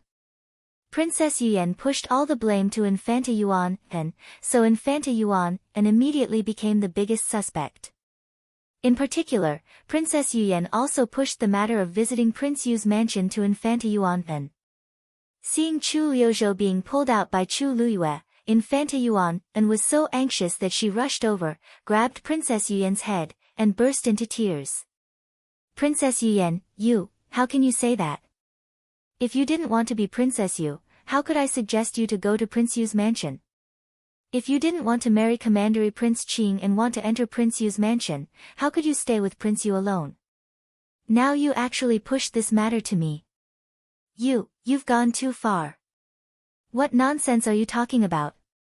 How could I marry Prince Yu? Princess Yuyan's matter was exposed. No matter how thick-skinned she was, she couldn't bear it. She shook off Infanta Yuan's hand. Infanta Yuan was thrown out. She staggered a few steps and hit the pillar on one side. The servant girl standing beside her couldn't stop her. Infanta Yuan's head hit the pillar with a bang. Infanta Yuan's forehead immediately bled and she passed out. Infanta! The servant girl she brought screamed and rushed to Infanta Yuan one after the other. Chapter 1170. No one had expected that Princess Yuyan's push would cause Infanta Yuan to hit her head. Princess Yuyan also panicked. Her hands and feet trembled and she muttered to herself, "No, it's not like that. I didn't use my strength. I didn't push her. Go get the doctor." Princess Yutao appeared at the door. She looked inside and ordered a palace maid beside her. The palace maid turned around and ran out. In the bed, Xiao Wanru looked at the scene in front of her calmly. Infanta Yuan was indeed the one who could survive after Prince Shou's accident in the last life. Just from this scene, she knew that she was not easy to deal with. She took advantage of the situation and threw herself out heavily. Even Xiao Wanru, who was in bed, could hear it clearly. It could be seen that she really used her strength and was not afraid that she would really get into trouble. In this case, it was impossible for her to be unscathed. She brought up Princess Yuyan's matter, argued with Princess Yuyan, and then threw herself out. Princess Yuyan couldn't escape even if she wanted to. She didn't expect that Princess Yuyan took a fancy to Chu Luiyue. No wonder even Zhang Qilan was included. She slightly raised the corners of her mouth and smiled faintly. None of the people in front of her did not have malicious intentions towards her. Now they were biting each other. She was not surprised. Whether it was Zhang Qilan, Infanta Yuan, or even Princess Yuyan, they were not easy to deal with. Then let them bite each other first. The doctor came quickly. After seeing Infanta Yuan's injury, he bandaged it for her. At this point, it was no longer clear to a few people. They went out together. Some got on horses, and some got on carriages. They all went to the imperial palace. When they arrived at the palace gate, the three brothers went to the emperor's imperial study, and the women all went to the harem. Concubine Ming and concubine De met a group of people. The empress was not in charge now, and the empress dowager was not feeling well, so they did not dare to disturb her. This matter fell on concubine De and concubine Ming. Concubine Ming was very satisfied that Chu Liuxin did not catch up with this matter. At this time, she comforted everyone with a smile on her face. Concubine De's face was much uglier. Zhang Qilan was the daughter-in-law she fancied. Judging from the current situation, this Princess Yuyan from the Su Kingdom also seemed to like her son. Usually, concubine De wouldn't mind that Chu Luiyue had one more concubine. The princess of the Su Kingdom was just a princess of a small country.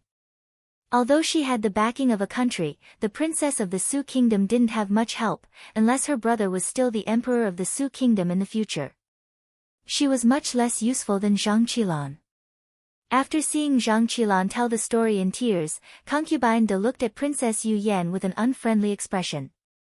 The princess of a small country still couldn't recognize her identity. She didn't want to marry that useless Chu Qing. She wanted to covet her son and even wanted to harm her daughter-in-law. Why didn't he see if he had the face to do so? Everyone understood what had happened. It was clear that Princess Yuan and Princess Yuyan had schemed against Princess Chen and Zhang Qilan. Although Princess Yuan had also come, she was still lying unconscious in the side hall. The imperial physicians from the palace had already come to check on her. They all said that she was seriously injured. If she didn't wake up, it would be a big problem. Xiao Wanru did not cry. She only answered a few words when Zhang Qilan mentioned her. She was the most innocent one, much more innocent than Zhang Qilan. Obviously, she would not implicate him. He had the evidence of her framing him. She lowered her head and looked at the ground in front of her. Her long eyelashes fluttered twice, concealing all the emotions in her eyes. She quietly listened to the direction of this matter. What does Princess Yuyan mean? After Zhang Qilan finished speaking, concubine De pulled her to the side and sat her down. She looked at Princess Yuyan with an unfriendly expression. Everyone had experienced this in the palace. How could they not know that this was Princess Yuyan's plot? Of course, Princess Yuan could not escape. In concubine De's heart, Princess Yuyan was really not a big deal. She was even worse than Princess Yuan. Thinking that this woman was a fickle woman, she felt more and more disgusted. Concubine De, I really don't know how things turned out like this. I just arrived in the capital city and listened to Princess Yuan. I thought that Princess Yuan was wholeheartedly for me. Princess Yu Yan cried. On the way here, Princess Yu Tao had already told her that if she couldn't catch Princess Yuan and she would be finished. Princess Yu Tao actually didn't want to care about her, but she was her sister after all. She had to bear the responsibility of the marriage. If she was really crippled here, the country would probably ask her to stay for the marriage. Concubine Da, when we first arrived in the capital city of the kingdom of Dongtsang, we didn't know anyone. Second sister said that Princess Yuan was a good person. They played together and got along very well. If I had known that they would cause such a thing, I would definitely not let second sister be with Princess Yuan. Princess Yu Tao stepped forward and bowed to Concubine Da. Her words were very pertinent. She didn't say that Princess Yu Yan was definitely not responsible, but her words were clever. The focus of her words fell on Princess Yuan. Compared with Princess Yu Yan, Princess Yuan knew more things. Even if she schemed against others, it was easier for her to be schemed against. Moreover, her relationship with Prince Chen's mansion and Prince Yu's mansion was complicated. Hearing that Princess Yu Tao didn't completely evade responsibility, Concubine Da's face softened a little. She said, Princess Yu Tao, since your sister is going to marry Commandery Prince Qing, she should naturally have more contact with him. She should go to Commandery Prince Qing's mansion if she has nothing to do. Even if she wants to play, Commandery Prince Qing will accompany her. How can the future Princess Zhou accompany her? Princess Yuan is going to marry Prince Zhou. How can she have time to accompany her sister? Concubine Da's words almost confirmed the fact that Princess Yu Yan was going to marry Chu Qing. Princess Yu Yan was very unconvinced. She had made a scene for so long just to not marry Chu Qing. She wanted to marry Chu Luiyue. How could she marry Chu Qing, a useless wretch? When she was about to speak, she saw Princess Yu Tao staring at her. She had to lower her head. At this time, she didn't dare to quarrel with Princess Yu Tao. Of course, the matter between my second sister and Commandery Prince Qing has been decided by my father in the Su country. But when we arrived in the Dongtsang country, there has been no emperor's decree. I'm afraid that my second sister doesn't think that the emperor means this. Princess Yu Tao explained. Concubine Da took a deep breath. Although she didn't like Princess Yu Yan, she also knew that Princess Yu Yan was related to the national affairs of the two countries, not the affairs of the inner court. She said, since it's a matter between Princess Yuan and Princess Yu Yan, I can't interfere. Just wait for the emperor's decree. Princess Yu Yan didn't have much help, and she was also a troublemaker. She would not allow Princess Yu Yan to marry into her son's Prince Yu's mansion. Concubine Da thought for a while and looked at Xiao Wanru, who was sitting beside her, and asked softly, Princess Chen, what do you think about this matter? Concubine Da thought for a while and looked at Xiao Wanru, who was sitting beside her, and asked softly. Xiao Wanru was the most innocent one in this matter. Xiao Wanru raised her delicate little face, curved her red lips, and said softly, at your command, Your Highness. Speaking of this matter, you and Qilan are very innocent. You are Prince Chen's wife, the first daughter-in-law of the royal family. You can't be wronged. Concubine Da said. Although Zhang Qilan and Princess Yuan were also daughter-in-law, they had not married yet. Concubine Da was pushing the blame to Xiao Wanru. No matter how Xiao Wanru dealt with it, she would definitely offend someone. Your Highness, the Emperor also knows about this matter. Let's wait for the Emperor to decide. Xiao Wanru said calmly. She glanced at Zhang Qilan with a deep look in her eyes. Mother, let's wait for the Emperor to decide. Looking at Xiao Wanru's eyes, Zhang Qilan had to avoid Concubine Da's words. She didn't dare to do so. Xiao Wanru knew this matter best. Concubine Da frowned. She looked at Zhang Qilan and then at Xiao Wanru. She had heard that Zhang Qilan and Xiao Wanru had a good relationship before, but it really made her unhappy that they were so close. Zhang Qilan was going to marry her son in the future. She should put the interests of Prince Yu's mansion first. If she couldn't be wholehearted with her son, what was the use of this daughter-in-law? Concubine Da, Concubine Ming, the emperor has an edict. The eunuch's shrill voice came in, and then a big eunuch came with a few little eunuchs. The crowd hurriedly stood up and knelt down to receive the edict. There were 2 imperial edicts. One was for Princess Yuyan and Chu Qing to get married, but it didn't say whether she would be the princess or not. It only said that she would marry Chu Qing as the princess and the daughter of the Mo family as concubines. There must be a secondary wife, a principal wife, or even a concubine. Even if she was a secondary wife, her status was not as good as that of the principal wife. When concubine Da heard this, she breathed a sigh of relief in her heart. She was afraid that the emperor would think that Princess Yuyan and her son had an affair and let Princess Yuyan marry into Prince Yu's mansion. Then how could Prince Yu's mansion be peaceful? Now it was Commandery Prince Qing's mansion, which had nothing to do with concubine Da. Such a troublemaker didn't even get the title of the princess. She might make trouble in Chu Qing's mansion, as long as it was not Prince Yu's mansion. Originally, with Princess Yuyan's status, the position of Chu Qing's princess must be given to her. But now, the emperor only said that Chu Qing would be concubine. It was not just a secondary wife, but also a concubine. As for the specific situation, it depended on the actual operation. The emperor gave such an edict, which showed that he was annoyed with Princess Yuyan. Even if it was because of the diplomatic relations between the 2 countries, it was impossible to really kill Princess Yuyan, but the current edict was enough to make her suffer.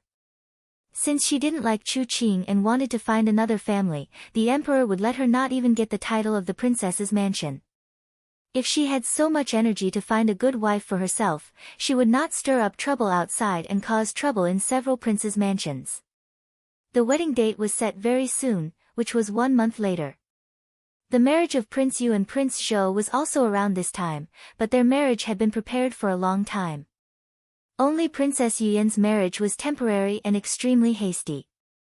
When Princess Yuyan heard this edict, she knew that the situation was hopeless. Now she could only follow Chu Qing, who she despised the most. Moreover, she had to use all her schemes to get the title of the princess. In anger and anxiety, she rolled her eyes and directly fainted. Chapter 1171. Another imperial edict from the emperor was for concubine Da and concubine Ming. Concubine Da was asked to choose another 3 noble ladies to enter Prince of Zhou's mansion on the day of Prince of Zhou's wedding. That was to say, on the day of Prince of Zhou's wedding, 5 brides were sent.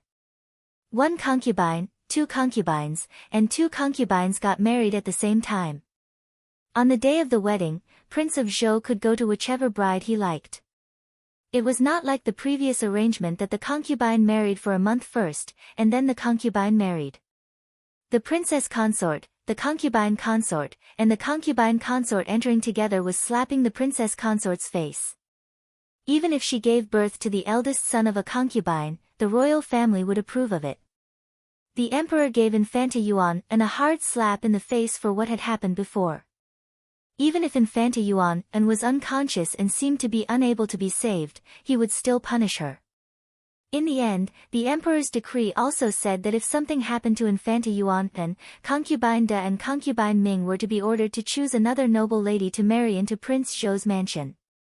She must be virtuous and virtuous. If she behaved improperly or harbored evil intentions, she would not be allowed to marry her, no matter how beautiful she was or how rich her family background was. The meaning of these words was clear. It was a slap to Infanta Yuan's face. If Infanta Yuan was dead, then so be it. They could just choose another Princess Zhou. If nothing happened to her, they would have a hard time in the future. Concubines and concubines married at the same time, and the one chosen was a noble lady from a famous family. Her status was no less than that of Commandery Princess Yuanpan. If she was favored by Prince of Zhou, her status as the princess would only be an ornament. It was obvious that the emperor was very displeased with Princess Yuanpan. As for Zhang Qilan and Xiao Wanru, of course, their main task was to appease them. The emperor rewarded them with things, and so did concubine Da and concubine Ming. Then he arranged for them to go back to their mansions. Zhang Qilan and Xiao Wanru were the last to leave. Now, only the 2 of them had nothing to do. Coming out of Concubine's palace, Zhang Qilan looked at Xiao Wanru and wanted to say something but stopped on second thought. Xiao Wanru calmly walked past her with a cold look in her eyes. When Zhang Qilan wanted to hurt her, the two of them were destined to be enemies. It was meaningless whether it was a misunderstanding or not. She had always been cold and indifferent. She would not waste any affection for a person who framed her. The two of them passed by each other and gradually drifted apart. Although the two of them were fated to meet at a certain point, after this point, they were heading in opposite directions. A palace maid walked past Xiao Wanru in a hurry. It seemed that she was going to report to Concubine Da. Xiao Wanru stood still and looked at a familiar figure standing not far behind the palace maid. She narrowed her watery eyes slightly. It turned out to be Xiao Yenru's maid, Moyan. Was it Xiao Yenru? Not long after returning to the mansion, Chu Luqian came back. After entering the door, he looked at Qi Ju's face and said worriedly, "Do you want Qi Ju to come and have a look?" "It's okay. I didn't use the cake." Yujia pointed at a place to make Zhang Qilan turn her head and put the cake in her sleeve. Xiao Wanru had changed her clothes and explained with a smile. At that time, she had already felt that Zhang Qilan was suspicious, so how could she use the cake she sent? Xiao Wanru didn't think that she dared to try it with her own body because she knew some medicinal materials. Who knew what Zhang Qilan would put in the cake? The fragrance of the cake was too strong, so she couldn't smell it at the moment. Now she was secretly glad that Zhang Qilan's powder was extremely vicious. It not only made her temporarily dizzy, but also might have an impact on her children. After coming back just now, she had asked Qi Ju to test it. The reason why she was not sure was that Qi Ju said that this medicine might have been developed by Dr. Qiu, and some details had not been confirmed. This reminded Xiao Wanru of Dr. Qiu. He was first Xiao Yenru's man and had something to do with the Deputy Prime Minister's mansion. Later, he became Prince Zhou's man and even treated Infanta Yuan An's face. After that, he entered the palace. He should also have a plot.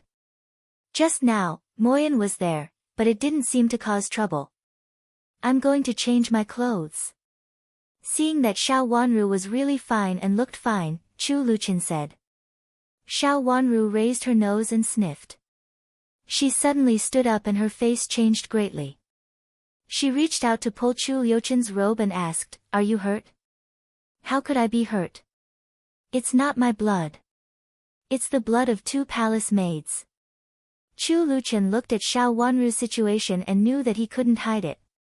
He pulled the corner of his robe and said with a smile.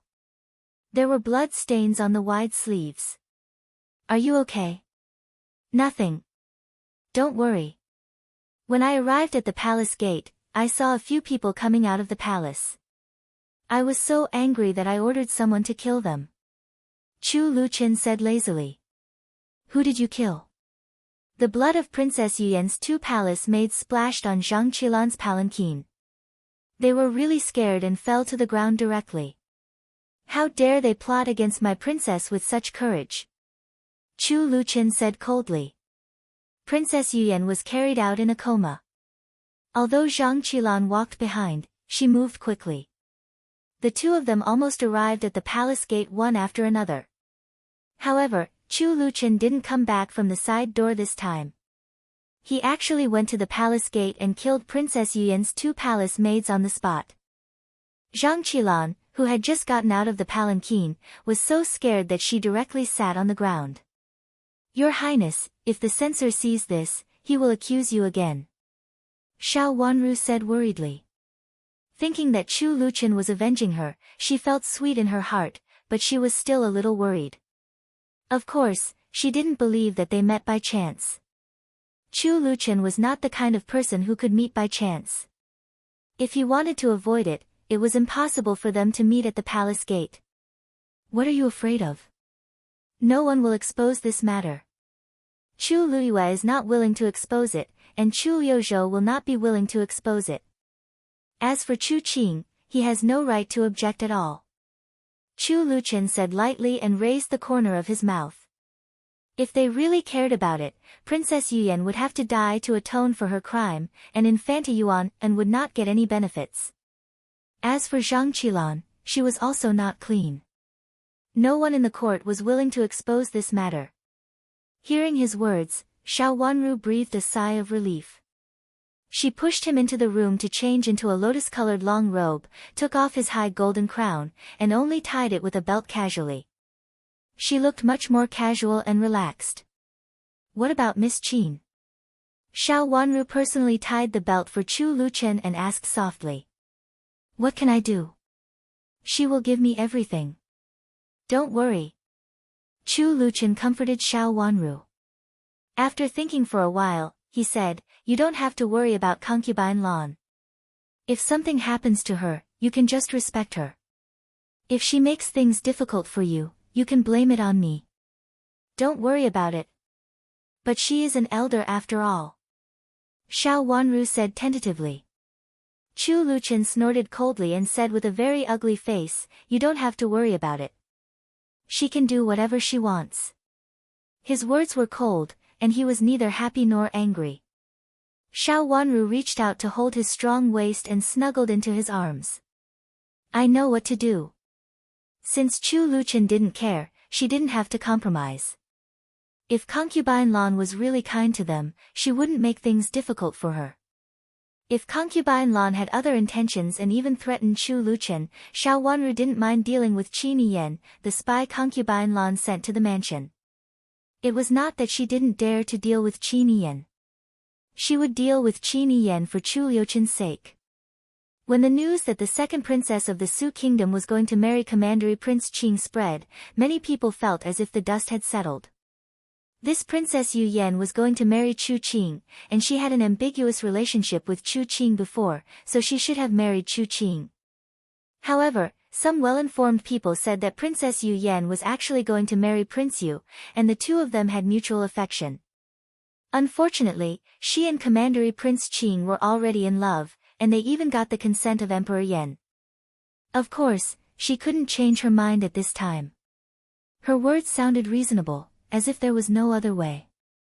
Many people despised this Princess Yu Yan of the Su kingdom in private. She was a fickle woman who actually looked at one prince and thought of another prince. It could be said that she was extremely shameless and cheap. How could a woman do such a thing? Later, when they heard that the second princess of the Su kingdom was going to marry Commandery Prince Qing, who might only be a concubine, many people praised it and felt relieved. Such a woman, if it weren't for her noble identity, should be drowned in a pig cage. They secretly despised this princess of the Su kingdom. Prince Zhou was appointed to marry again, and the other three noble ladies entered Prince Zhou's mansion surrounded by flowers, which surprised many people. After being shocked, they inquired about what had happened in the princess mansion that day. On that day, a large group of people went to the palace before the banquet in the princess mansion started. There were 3 princes, including a princess, 2 future princesses, and 2 princesses. After entering the palace, it could be seen that Princess Yuyan and Infanta Yuan were punished. Needless to say, Infanta Yuan and Princess Yuyan must have done something together, but they couldn't find out the details. Later, at the gate of the palace, Prince Chen was angry, killed 2 palace maids of the Su kingdom, and scared Prime Minister Zhang's daughter to the ground. This happened at the gate of the palace, and many people saw it, so it couldn't be hidden. Many people also secretly speculated about this matter. Under normal circumstances, even if the emperor didn't do anything to Prince Chen, Prime Minister Zhang and Prince Yu would not tolerate it. However, no one impeached Prince Chen the next day, so it could be seen that there was an inside story. Perhaps Miss Zhang, who was about to become Princess Yu, was also involved in it. It was somewhat unclear. Zhang Qilan had always given people a kind feeling, and her temperament was very likable. Many old madams in the mansion liked her. After this incident, many people were suspicious, and Zhang Qilan was also suspected. Whoever was involved in this kind of thing would be unlucky. As for Prince Chen and Princess Chen, no one suspected them. In any case, Prince Chen's mansion was the righteous party. Then another news came out from the palace. Xiao Baolin died. When the news came out, many people thought it was so, and some people thought it was unlikely. Xiao Yanru had only been in the palace for a short time. Even if she was banished to the cold palace, she would not have died in such a short time. When Xiao Wanru received the news, she was also stunned for a moment. She always felt that things would not be so simple. If Xiao Yanru was so useless, she would not have been able to mix with Chu Luyue in the last life after entering the palace. Now there were many accidents in the palace, and the empress also lived an idle life. After all, concubine De and concubine Ming were not legitimate. Moreover, she was an unfavored concubine. After entering the palace, she only offended the empress. Concubine Lan had just been favored, but she still looked calm. Except for the emperor who went to her palace from time to time, there were still guards guarding outside her door. Other concubines wanted to enter the palace. Who killed Xiao Baolin? Dying of a sudden illness? It was too childish. Chapter 1172. Xiao Yanru died of an acute illness. When Xiao Wanru heard the news, her first feeling was that she didn't believe it. How could she believe it? Who was Xiao Yanru? How could someone like her die of an acute illness? No matter whether others believed it or not, she didn't believe it. In her last life, Xiao Yanru also entered the palace as a favorite concubine. Compared with now, she had more enemies and more ruthless enemies. Even so, she had been living well and being superior. Did she change in this life because of her? Anyway, she didn't think it was credible. Your Highness, Prince asked if you were ready. Yu Jie came in and reported. They were about to enter the palace. Xiao Wanru nodded and stood up. She had already tidied up and was waiting for Chu Luchen to come from the front yard. They entered the palace from the side door and went straight to the Empress Dowager's Palace of Benevolent Peace. Since the Empress Dowager fell ill, she had been in low spirits and didn't like to see others. They went in and bowed to the Empress Dowager. The Empress Dowager seemed to be in good spirits today. Sitting in the hall, she touched a string of Buddha beads in her hand and looked calm. After the two bowed, the Empress Dowager asked them to sit down and asked, "What happened that day? Why did Yuan get so seriously injured? Didn't he just attend a banquet?" Ruiping Great Elder Princess specially came over to complain with tears several times. The Empress Dowager had a headache because of her crying. She didn't want to ask others about it, so she specially called her grandson and granddaughter-in-law over to ask. Imperial Grandmother, Yuan had evil intentions. He colluded with Princess Yuyan of the Su state to hurt Prime Minister Zhang's daughter and my princess. Later, he and Princess Yuyan went to the river. He deserved it. Chu Luchen said indifferently, "Uncle also knows about it. You don't have to worry about it." Although the Empress Dowager was the Emperor's biological mother, she was in the inner palace. Since the Emperor intervened, it was inconvenient for the Empress Dowager to interfere in it, lest there would be a rift between the mother and the son. The Empress Dowager also understood this. Regarding this point, the Empress Dowager believed that she had done it very well. Although she also felt that some things were not good, she would at most advise him in private. She was still very clear about her son's temperament. He was a stubborn person who could not be pulled back by even 9 oxen. "I understand. Let's end this matter here." The Empress Dowager didn't want to care about this matter either. She felt a headache when she thought about it. She didn't have a good impression of Princess Yuyan of the Su Kingdom. "I heard that Princess Yuyan of the Su Kingdom is not a good person. Commandery Prince Qing had an affair with her early on. Otherwise, he would have married Princess Yutao. Although Commandery Princess Yuan was not a good person, she had at least behaved herself before. Now that things had turned out like this, the Empress Dowager felt extremely unlucky. "I don't have much energy recently, and the Empress is like this. There are only concubine De and concubine Ming in the palace. It's not the same thing. As for concubine Lan..." Empress Dowager looked at Chu Luchen and stopped talking. "Imperial Grandmother, do you dislike concubine Lan?" Chu Luchen didn't have any scruples and asked bluntly. The Empress Dowager looked at Chu Luchen again. Seeing that he looked calm and there was nothing unusual, she sighed and said, "She is also a poor person." "A poor person must have something hateful." Chu Liuchen's eyes were slightly cold. "Chen, you can't say that, at least you can't say that." The Empress Dowager reprimanded him in a low voice. After saying that, she reached out and pressed between her eyebrows with a sense of tiredness. "It's also I who let her down and let her fall into this situation. You must not look down on her because of this. She is always sincere to you.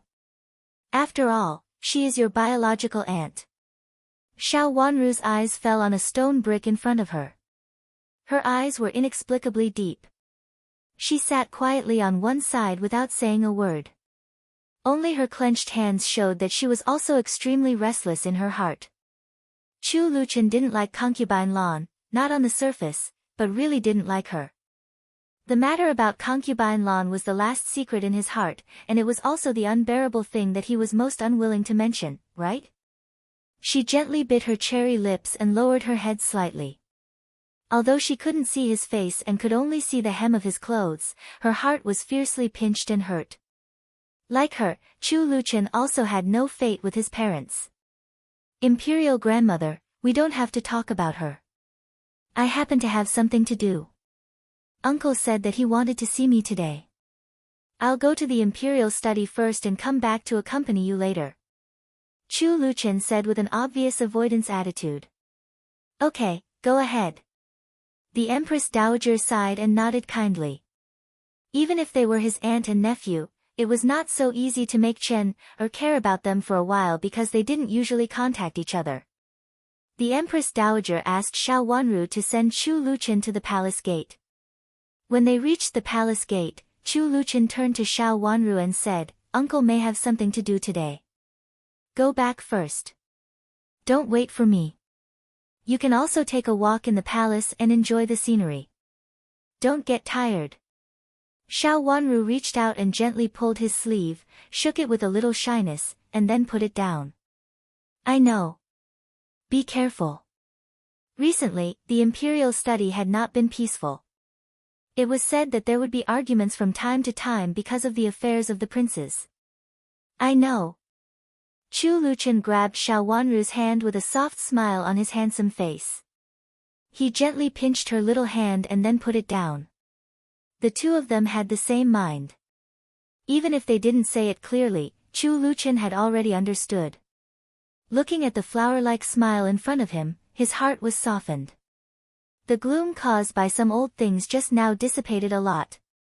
Seeing Chu Luchen striding away and disappearing, Xiao Wanru turned around and suddenly glanced at a figure out of the corner of her eye. She frowned slightly and thought of the Buddha beads she saw on the Empress Dowager's wrist just now. When she re-entered the main hall, the Empress Dowager was reading a scripture in the main hall.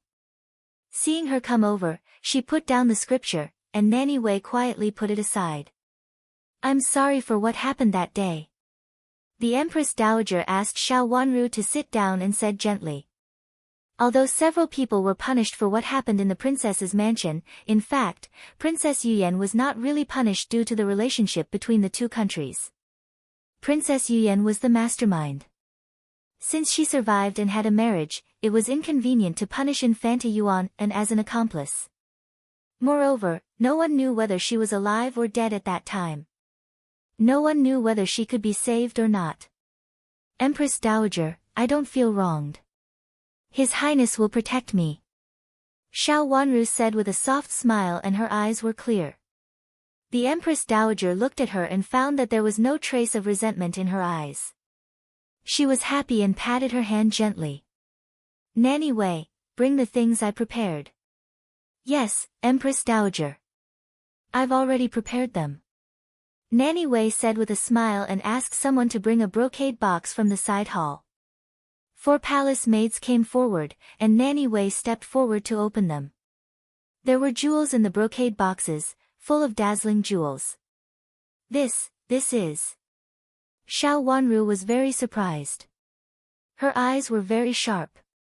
Such a piece of jewels was already a treasure, let alone there were so many of them. "Good girl, this is a reward from me. Ask someone to take it back later. The Empress Dowager said with a satisfied smile. The more she looked at this girl, the more satisfied she was. She was worthy of her grandson. Seeing so many jewels, she was shocked and surprised, but not greedy. It could be seen that she was a pure girl. She had a good temperament. Imperial grandmother, this is too much. Xiao Wanru said. She did not understand why the Empress Dowager suddenly gave her so many jewels. She had been rewarded in the past, but not so much. Prime Minister Zhang only has one daughter. He loves her like a pearl and has a lot of dowries. So does Yuan Pen. Ruiping Great Elder Princess almost gave her all her private money. Prince Yu is the son of concubine Da, and Prince Zhou is the son of the Empress. Only Chen, and I are left. Since I love you, I can't let you be weaker than them. The Empress Dowager sighed softly, patted Xiao Wanru's back and said, this is a gift from me. Just take it. Thank you, Imperial Grandmother.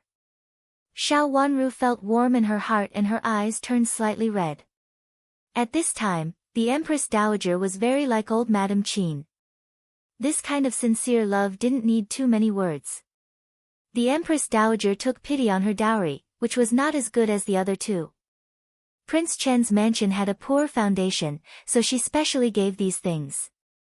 Although she asked for some back at the beginning and her maternal grandmother also added a lot for her, she had rejected most of them and asked her maternal grandmother to leave them to Hao. She believed that she could live a good life. At present, the Empress Dowager's reward was the Empress Dowager's kindness to Chu Luchen and herself. At this moment, the Empress Dowager was more like an ordinary old woman who cared about her grandson. Well, go back first. I'm also tired. Before leaving the palace, go to concubine Da's place. She wants to talk to you. The Empress Dowager yawned and ordered softly, looking extremely tired. Yes, Grandma, do you feel uncomfortable?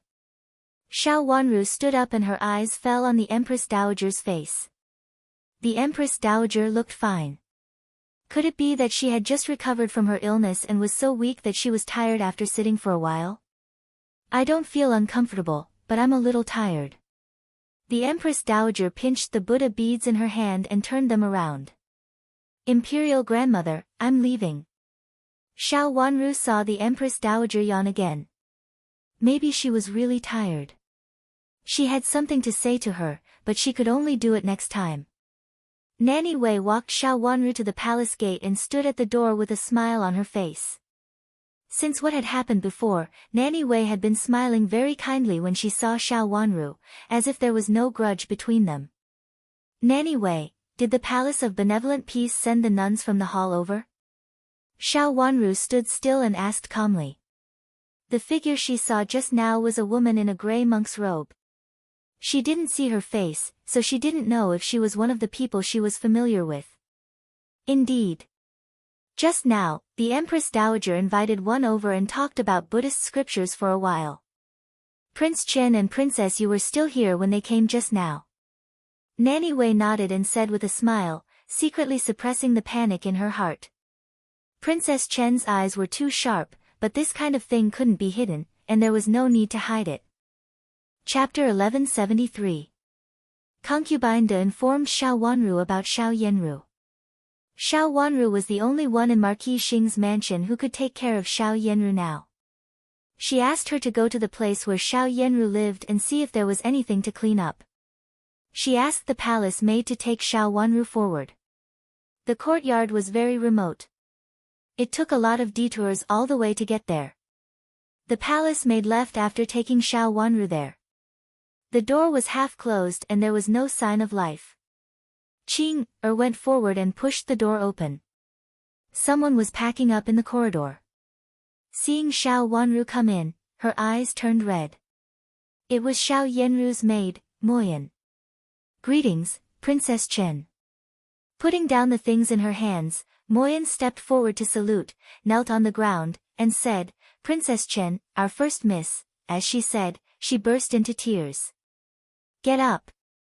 Xiao Wanru said lightly and walked inside. Moyen stood up as she was told. Her body shook a little, and Yujie reached out to help her. Moyen was the only person in the cold and cheerless courtyard. The door of the main room was open. It was spacious inside except for an empty bed. "Where is your master?" Xiao Wanru looked at the large bed and asked. "She has been buried outside." Moyen cried again, wiped her tears with a handkerchief and said, she was wrapped in a blanket. Xiao Yenru, who was prosperous and beautiful in the last life, was dead. This kind of feeling was so different that she almost couldn't believe it. Xiao Yenru, who was scheming and vicious, died so coincidentally and silently. She walked in and found that there was really no furniture in the empty room, which showed how unfavored Xiao Yenru was. Being unfavored in the imperial palace meant being neglected, especially when Xiao Yenru's rank was so low. It could be said that she was the lowest ranked in the imperial palace, and anyone could trample on her. "Your master has always been in good health. Why did she suddenly get sick?" Xiao Wanru sat down on a chair beside and asked. The chair looked good, but it was a little shaky when she sat on it. Sure enough, there was nothing good here. With Xiao Yenru's character, she really couldn't bear it. Her heart suddenly skipped a beat. "Princess Chen, I beg Princess Chen to seek justice for our master." Moyen knelt down again and wailed. "Is there any inside story?" Xiao Wanru looked at Moyen, who was choking with sobs and couldn't even speak, and asked. "Princess Chen, our master died unjustly." Our master. Moyen choked with sobs and only finished his words after a long time. So there really was something going on here. Xiao Yenru was given the cold shoulder by the emperor. Since she entered the imperial palace, she had not even seen the emperor, let alone slept with him. There were many people in the imperial palace who flattered the powerful and trampled on the weak. This place was even colder and lonelier than the cold palace. Even the food she ate was the leftovers of others. That day, when it was time to eat again, Moyen went to carry the food box, but accidentally met an on the way. This had just entered the imperial palace and entered the imperial palace in the same batch as Xiao Yenru after the consort selection. Although her rank was not high, her rank was much higher than Baolin's. Besides, it was said that this was from the same clan as the empress. Even though she was not favored at the moment, no one dared to offend her. Moyen accidentally bumped into her, so she got angry and asked someone to scatter Moyen's food box. Seeing the food all over the ground, she laughed and said that even dogs didn't want to eat it. Then she punished Moyen to kneel under the hot sun. The weather gradually became hot, and Moyen knelt for an hour. Shen, on the other hand, was incapable of holding on and he fainted. After that, a palace attendant passed by and sent him back to the palace. Seeing that it was a woman who had been inferior to her who trampled on her, Xiao Yenru couldn't swallow it, so she went to the door to ask for justice. However, she was beaten out and injured. After that, the Imperial Institute of Medicine sent her medicine. Unexpectedly, after taking the medicine, she not only didn't recover, but also died in the end. After Moyen finished telling the story, she cried and fell to the ground. "Princess Chen, please seek justice for my first miss for the sake of the same clan. My first miss died unjustly." After her death, she was wrapped in a blanket and directly sent out of the imperial palace to be buried. Until now, I still don't know where my first miss is. Encountering such a thing, Moyen, as a maid, was naturally at a loss. When she saw Xiao Wanru, she seemed to see a relative. At this time, no one cared about the fact that she and Xiao Yenru had plotted against Xiao Wanru. She was dead. What else could they say? What was more, she had died in such a miserable way. It was obvious that she had been secretly poisoned by that. Did the Imperial Institute of Medicine come to see her? Xiao Wanru said with a trace of contemplation in her eyes. They didn't come at all. After young lady died, I reported it and someone came to take young lady away. There was no imperial physician at all. I cried and begged them to send for an imperial physician, saying that young lady died unjustly, but none of them believed me, and none of them paid attention to me. They directly took young lady away. Moyin cried. Not to mention her, even Xiao Yenru couldn't get along well in the imperial palace. Not everyone could send for an imperial physician if they wanted to. Did she get the so-called acute illness in this way? Xiao Wanru narrowed her eyes slightly and looked at the empty big bed quietly. Did Xiao Yenru really get into an accident like this? Perhaps Xiao Yenru had given her a strong feeling in her previous life. Even though she saw the empty big bed, she still didn't believe it and always felt that she had overlooked something. What happened to that? I don't know. I'm alone in the imperial palace now, crying while thinking of the first miss, and packing up the things to leave with her, Moyin said. Where are you going to leave? Xiao Wanru asked. I didn't go anywhere. I'm not a palace maid in the imperial palace. At that time, I entered the imperial palace temporarily for the first Mississippi. Now that the first miss is gone, I naturally have to go back. Moyin said, I still have to go back to Marquis Xing's mansion. Even if the first miss is gone, I still have to serve the first young master and the first young mistress. Since you have entered the imperial palace, not everyone can get out of the imperial palace if they want to. Xiao Wanru reminded her. Once one entered the imperial palace, it was as deep as the sea, not only the S but also the palace maids in the imperial palace. Even if Moyin entered the imperial palace only for Xiao Yenru, she couldn't get out at the moment. Princess Chen, please save me. The first miss is gone, and I don't want to stay in the imperial palace.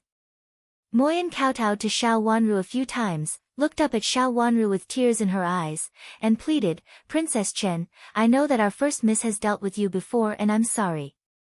But now the first miss is dead. I hope you can help me get out of the imperial palace for the sake of our kindred. I just want to offer some incense to the first miss and serve her family in the future. She cried and wiped her tears hard. After a while, her eyes became red and swollen. Get up first and talk, Xiao Wanru said. Yujia came over and wanted to take Moyin's hand and pull her up, but Moyin struggled and said, Princess Chen, I will kneel here today. If you still can't vent your anger, you can beat me. I only hope that Princess Chen will be magnanimous and forgive our eldest miss's mistake. Even if this servant dies today, I will be happy. She meant that Xiao Wanru still remembered Xiao Yenru's bad deeds, so she was unwilling to help Xiao Yenru's maid. Death was a big deal, and most people would forgive her. After all, when a person died, there was nothing left. There was no need to care about the ups and downs in the past. Now it was not her who was in trouble, so it was too late to care about it. Where is the other palace maid? Xiao Wanru didn't answer her. She glanced around the room and found that the palace maid named Han Dan was not there. Her long eyelashes fluttered and she asked lightly. The first miss is gone, and the other palace maids have all left. Han Dan seemed to serve the first miss wholeheartedly, but the maid who was not brought in by the first miss herself has also left. Moyin said gloomily, with a sad look on her face. Originally, there were only a few people here, and the Empress sent several maids who served Xiao Yenru at that time here. Those maids were all unhappy because they were sent here, so how could they serve Xiao Yenru wholeheartedly? It was just right for Xiao Yenru to have an accident. They found different ways to leave one by one. Didn't you go to Concubine Da and Concubine Ming to talk about it? Xiao Wanru changed the topic again, as if she didn't see the flickering in Moyin's eyes. She was a little flustered. When she changed the topic again, she calmed down again. I am just a palace maid, and I am the palace maid of the first Mississippi. I can't even enter the palace gate of the two concubines, let alone meet them. Moyin said aggrievedly, if I hadn't seen Princess Chen today, I wouldn't have dared to say such words just now. I just want to leave the palace and continue to serve the masters. Moyin said persistently. From this point of view, Moyin was a loyal servant. Even if she was not loyal to herself, she was loyal to Marquis Xing's mansion. As a master, she had always been kind to this kind of loyalty. It's not impossible to leave the palace, but Xiao Wanru thought for a while and said. What way? Princess Chen, no matter what way it is, I am willing to do it, as long as I can go back to Marquis Xing's mansion. Hearing that there was a chance, Moyan was extremely excited and looked at Xiao Wanru expectantly, waiting for her to give an answer. She naturally had to leave the palace, but she couldn't leave with the first Mississippi. Princess Chen was the only one she could ask for. This was also the first Mrs. idea. I can ask the imperial palace for you, but you are also a palace maid. Now you can't leave the palace at will. You can come to my mansion first. After a period of time, when this matter subsides, I will return you to Marquis Xing's mansion. Xiao Wanru said, I just don't know if you are willing to go to Prince Chen's mansion. I am willing, I am willing. Thank you, Princess Chen. Thank you, Princess Chen. Hearing that there was a chance to leave the palace, Moyan kowtowed heavily to Xiao Wanru a few more times. Her gratitude was obvious, and her eyes were full of tears. She had not been in the palace for a long time, but she had tasted the coldness of the world in the palace. When Xiao Yanru was here, they didn't have a good life, let alone now Xiao Yanru was gone in such a way. One of the reasons was that Moyan was afraid and wanted to leave, but nothing happened to the palace concubine. Who knew when she would think of her and think that she couldn't stay? What's that? Do you want to take it out with you? Xiao Wanru didn't care about Moyan's answer. Her eyes fell on a candlestick and she asked meaningfully. A glimmer of light flashed in her eyes just now. Chapter 1174. It was a simple candlestick, the only candlestick, which was as inconspicuous as the empty room. Take this candlestick with you. The first miss used to use this candlestick when she didn't have a lamp. It's not very big. I want to take it out and put it in front of the first Mrs. Coffin, to commemorate these sad days. Moyan was a little uncomfortable at first. She looked at the candlestick and then at Xiao Wanru's face. Seeing that she looked normal, she said. Get up first. Xiao Wanru said. Moyan didn't refuse this time. She got up, patted the dust on her knees, and walked up to Xiao Wanru to wait on her. Her position happened to block the candlestick, so Xiao Wanru couldn't see it after sitting down. Show me this candlestick. Xiao Wanru suddenly said. Moyan shivered with fear and said with a trace of unnaturalness on her face, Your Highness, it's not a good thing. It was originally thrown here. After the first miss came over and wiped the candlestick clean, she has been using it. There is nothing good here, but this candlestick catches the first miss's fancy. Give it to me. Xiao Wanru's face darkened and she ignored Moyan's explanation. Moyan moved and wanted to say something, but she saw that Yujie had gone over, brought the candlestick over, and presented it to Xiao Wanru. She couldn't help feeling nervous. Why didn't she put the candlestick away before? Could it be that Princess Chen had discovered something? Xiao Wanru took the candlestick from Yujie's hand. The candlestick was not big, and there was a half-burned candle on it. At this time, it had already stopped burning. There was only a faint smell of candlelight. It was not very strong, but there was a faint fragrance, like incense, which smelled very good.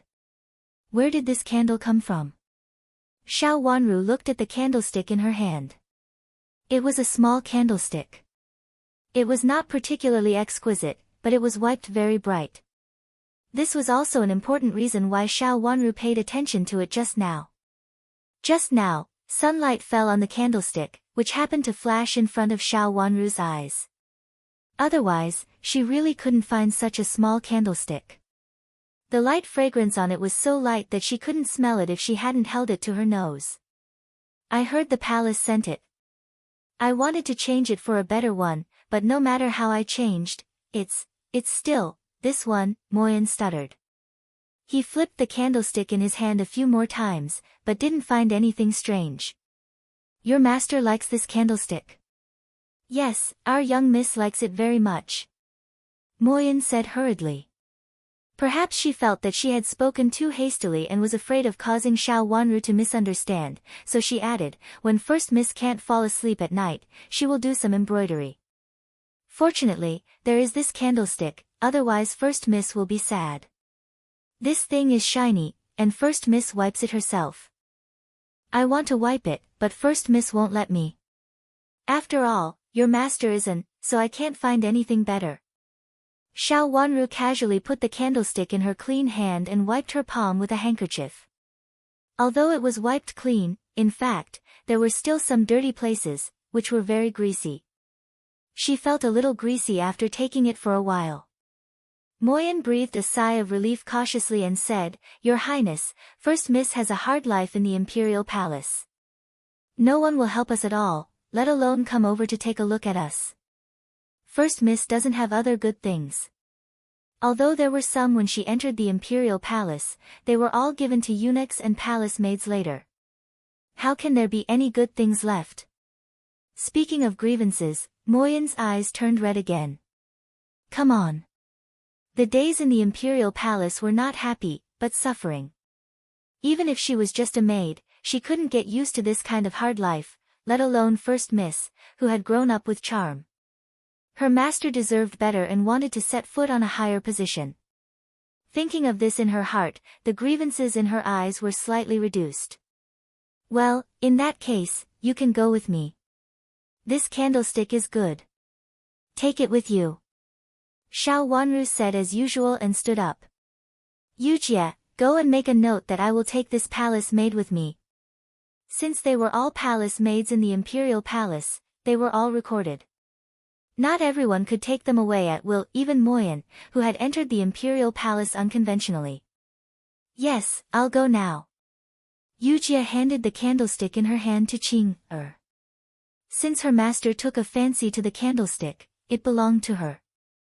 Thank you, Your Highness, but this is First Miss's favorite thing. Moyen pointed at the candlestick in Qing's hand and stammered. She didn't dare to reach out and could only look at Xiao Wanru eagerly, hoping that Xiao Wanru could return the candlestick to her.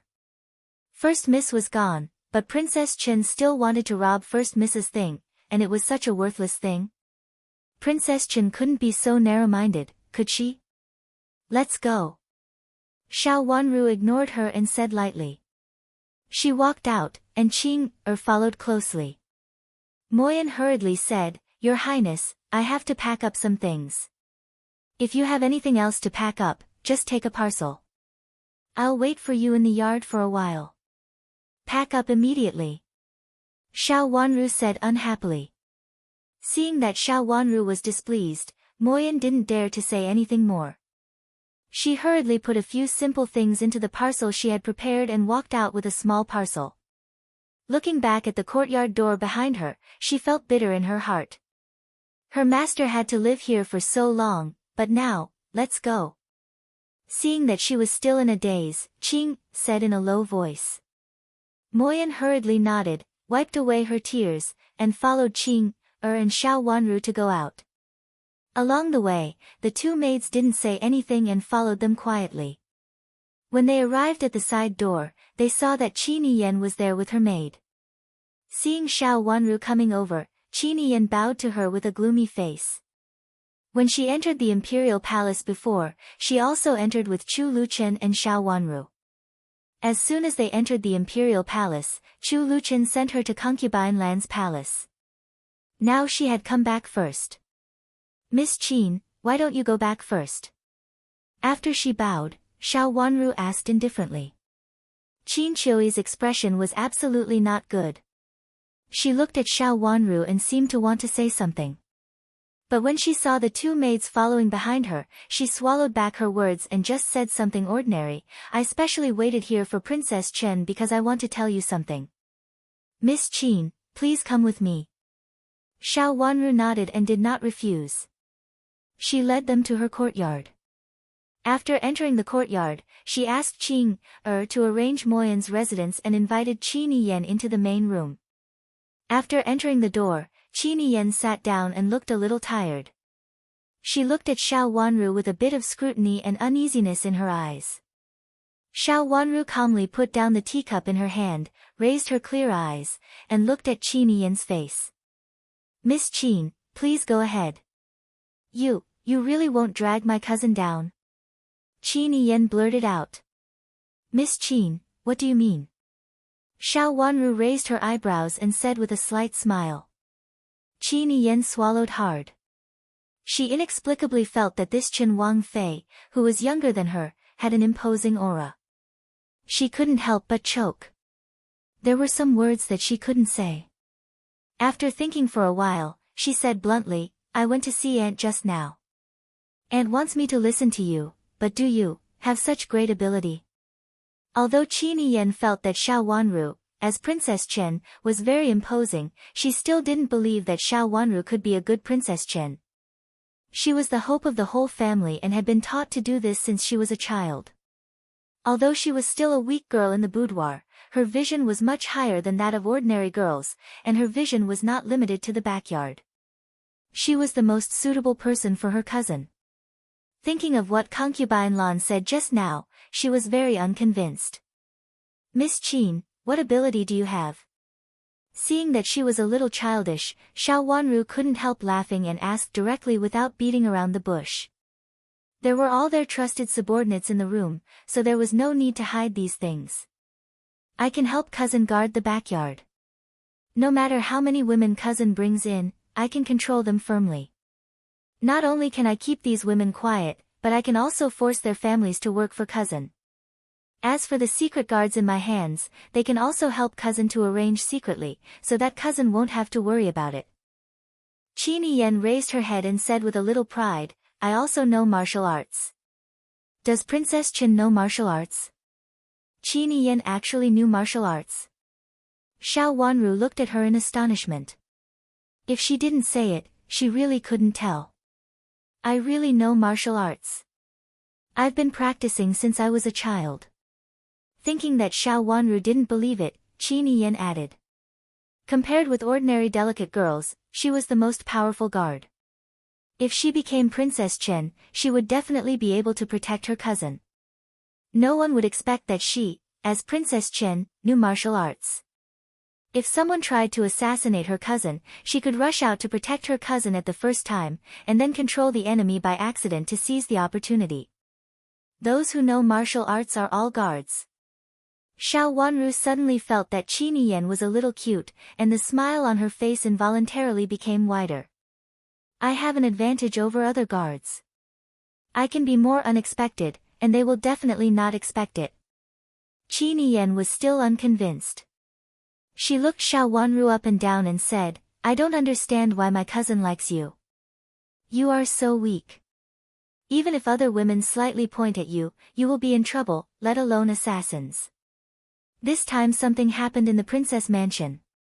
If it were me, I would go forward and directly beat them to the ground. Qin Yen clenched her small fists and shook them hard in the air. Her behavior really amused Xiao Wanru. She gently wiped the corner of her mouth with a handkerchief and said, Are you beating all the women by doing this? And then forcing them to not be disloyal? Of course, it can't be all like this. I still need strategy at the right time. I'm not a reckless person. Qin Yen felt very upset. It was obvious that she could do better, but she had to give this position to the little and weak Princess Chen in front of her. She was really unconvinced. But no matter how unconvinced she was, what could she do? Her aunt had spoken, and her cousin's meaning was also very obvious. Her aunt had been very hesitant before. Now her cousin's meaning was so obvious. She had nothing else to say. She reached out to take out something from her bosom and reluctantly pushed it to Xiao Wanru. She also said in a low voice, Her Highness said that it is for you. Chapter 1175. What is it? Xiao Wanru's eyes fell on a small jade token in front of her. The top of the jade was emerald, and the bottom was yellow. It should have looked like a fruit, but it was made flat, like a fruit pressed into pieces. At first glance, it looked like the token of the inner court. Of course, it couldn't be a real token. The word token came to Xiao Wanru's mind. This token is yours from now on. Qin Yen looked at the token on the table reluctantly. She felt a lump in her throat and suddenly wanted to cry. It actually belonged to her. It turned out to be a token. Xiao Wanru couldn't help laughing in surprise. She reached out to take it calmly and looked at it carefully. Did you really take it? Qin Yen said with slight annoyance. She just took it casually and didn't care about such an expensive thing at all. She didn't say thank you or let her take it. Can't I take it? Xiao Wanru squinted at her and said, since it's for the prince, I can take it. Xiao Wanru took it for granted, which made Qin Yen amused. She inexplicably felt that the Princess Chen in front of her was really different from what she had imagined. She was much better than the hypocritical weak beauty who put on a dignified air. At least she was lively and courageous. She could take her cousin's token as she pleased. This is for my cousin, but he may not give it to you. Although Qin Yen was not so angry in her heart, she still looked angry and said sarcastically to Xiao Wanru. Since it belongs to your cousin, he will definitely give it to me. Seeing Qin Yen's reluctant look, Xiao Wanru smiled. She had always thought that Qin Yen had taken a liking to Chu Luchen, so she was quite hostile to Qin Yen, especially when Qin Yen said that she would be more suitable to be Prince Chen's wife. But now she could see that Miss Qin seemed to have taken a liking to this token, and Chu Luchen was more like an incidental goal. She immediately felt much better, and inexplicably found Qin Yen pleasing to the eye. Sometimes, it was hard to explain the fate between people. When two people just met, they both disliked each other, but now, they felt that it was not difficult to get along. Seeing that Xiao Wanru was so confident, Qin Yen felt a little upset. This belongs to the late Empress. The late Empress sent it to my family later. This time I came to the capital city, my father gave it to me. Now I give it to you. From now on, I won't care about anything in your mansion, Qin Yen said angrily. His father repeatedly told him to protect and support Prince Chen. He said that although Prince Chen was in poor health, he was the most orthodox descendant of the royal family and also the blood of the Qin family. He must help Prince Chen ascend to the throne. She wanted to take care of this matter loyally, but Prince Chen did not allow her to. The more Qin Yen thought about it, the angrier she became. She had been practicing martial arts diligently for so many years and had always wanted to protect the sick and weak Prince Chen, but he did not appreciate it. I'm going back. Qin Yen suddenly stood up. The more she thought about it, the angrier she became. The more she thought about it, the more wronged she felt. Concubine Lan had supported her before and said that she was a good person, but after hearing Prince Chen's words, she changed her mind. She had worked hard for so many years in vain. Cousin Sister Qin, wait a minute. Seeing that she was really going to leave in anger, Xiao Wanru put down the token in her hand and called her.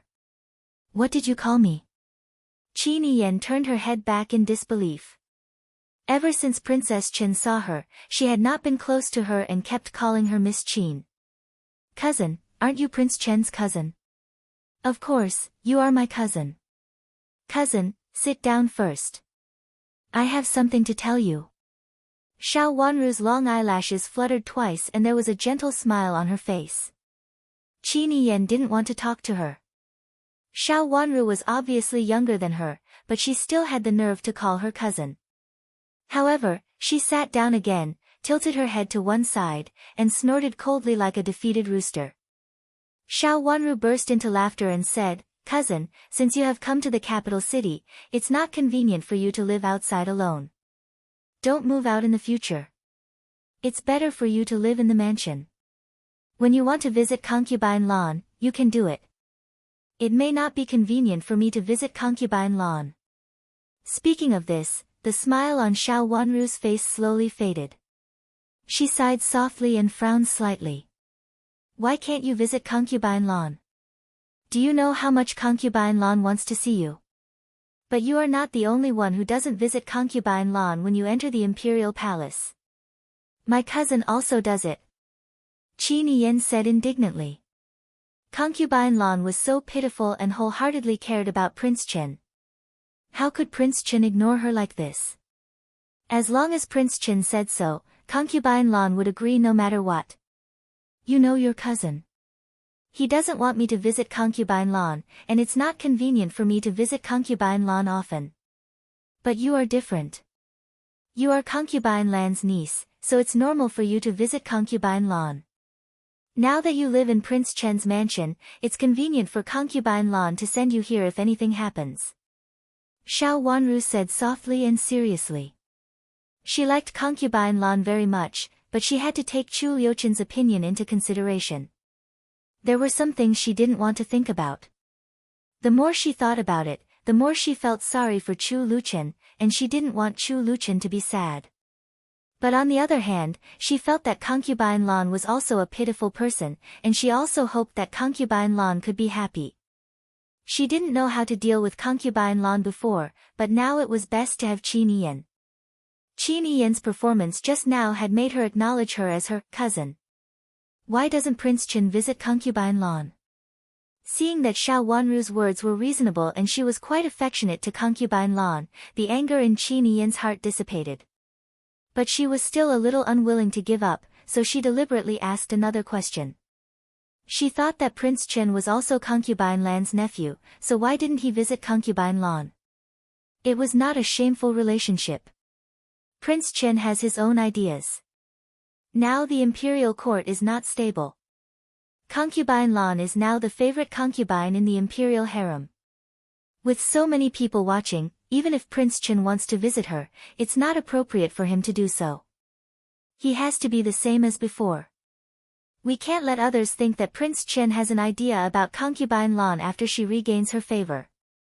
It's not good for Prince Chen and Concubine Lawn, Xiao Wanru said vaguely, but what she said was true. Qin Yiyan thought for a while, agreed with Xiao Wanru, nodded and said, "Okay, I see. I will go to the Imperial Palace to visit Concubine Lawn from time to time. If you go to the Imperial Palace, take me with you. Concubine Lawn is too lonely." "Okay." Xiao Wanru said and rolled her watery eyes slightly. "You live far away from me now. Do you want me to move you to a bigger courtyard that is closer?" At that time, Xiao Wanru suspected that Qin Yiyan had bad intentions, so she deliberately found a remote corner for her to live. Now that they had let bygones be bygones, of course, she had to ask for her opinion.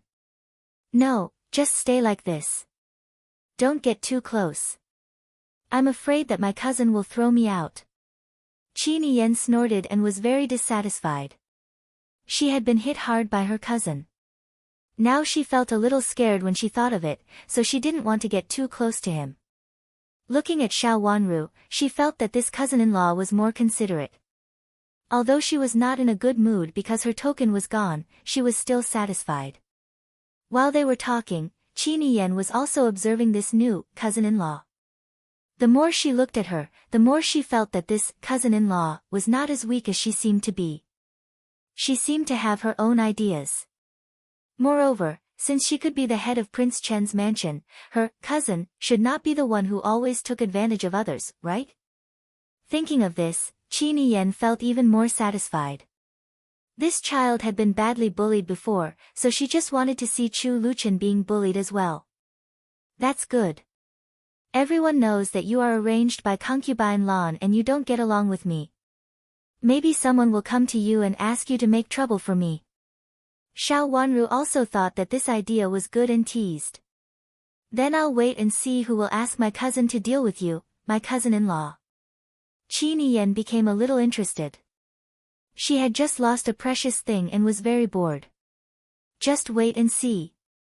Xiao Wanru said with a smile, and a trace of deep meaning flashed in her eyes. Since Qin Yiyan moved in with such a background, she was a big threat to her, so how could she not attract attention? Fortunately, the two of them had made up now, so that she wouldn't have to spend a lot of effort to deal with Qin Yiyan, not to mention that Concubine Lawn was involved in it. Now it was the best time. After Qin Yiyan left, the room became quiet. Xiao Wanru's eyes became cold with a trace of cold hostility. Candle, that candle. How could she forget it?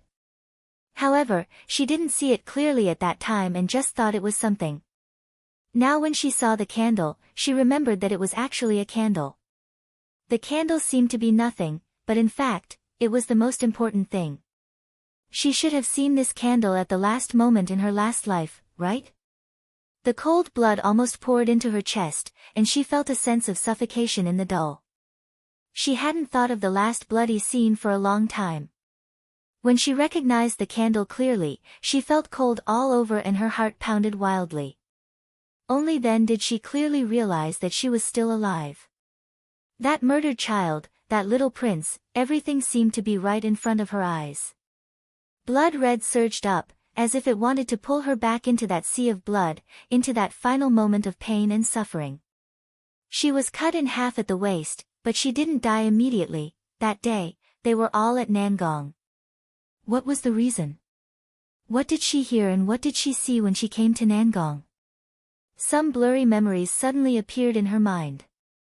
That candle seemed to have opened a part of her sealed memories. She involuntarily pressed her hand against her chest and bent down subconsciously. This was the minimum and subconscious posture to protect herself, as if only in this way could she protect herself. Just like the conversation she heard behind the bushes that day, it should be the conversation between Xiao Yenru and Chu Luyue. After so many twists and turns, she actually met it again. Now she could be sure that Xiao Yenru was not dead. She must have hidden. She would not let them succeed. Chapter 1176. Are you, well hidden? The man's steady voice was very low, which inexplicably made the people who heard it feel a little more frightened. Well hidden. It'll be fine. No one will see it. The woman's voice was too soft and charming, with a sense of attachment and coquettishness. Then leave quickly. Don't be found. I see. When will you come to see me? It's not convenient to talk here. I'll come tomorrow night. Don't worry. Be careful. After saying that, the man turned around and was about to leave. Suddenly, he heard a slight movement behind him and saw a pair of beautiful panicked eyes behind the bushes. Seeing that he had found her, the woman behind the bushes turned around and ran. She didn't dare to look back, for fear that she would lose her life if she did. Behind the tree were Prince Yu and Xiao Jiaoyi. Their current relationship was clearly like a pair of lovers. She didn't dare to think too much about the emperor's son and the emperor's woman.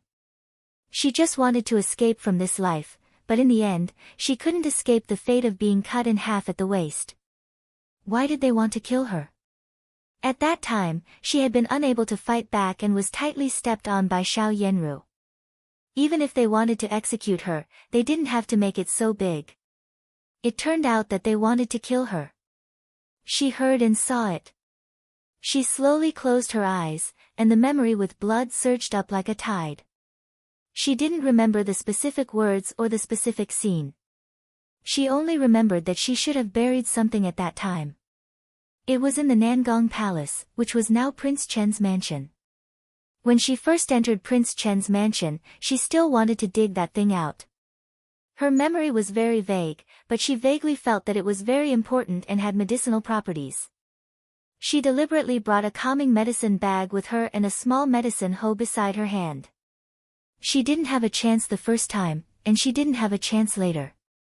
After she married Chu Luchen, she deliberately found a chance to secretly dig it out, but there was nothing. Xiao Wanru thought that her memory was wrong. Many things had been cut off, and she might have such an obsession in her mind. With that in mind, she did not take this matter to heart. What's wrong? Her body fell into a warm embrace with a faint fragrance of medicine. It was Chu Luchen. Sensing his side, she slowly relaxed her body and let herself be held in his arms. The air was filled with his aura.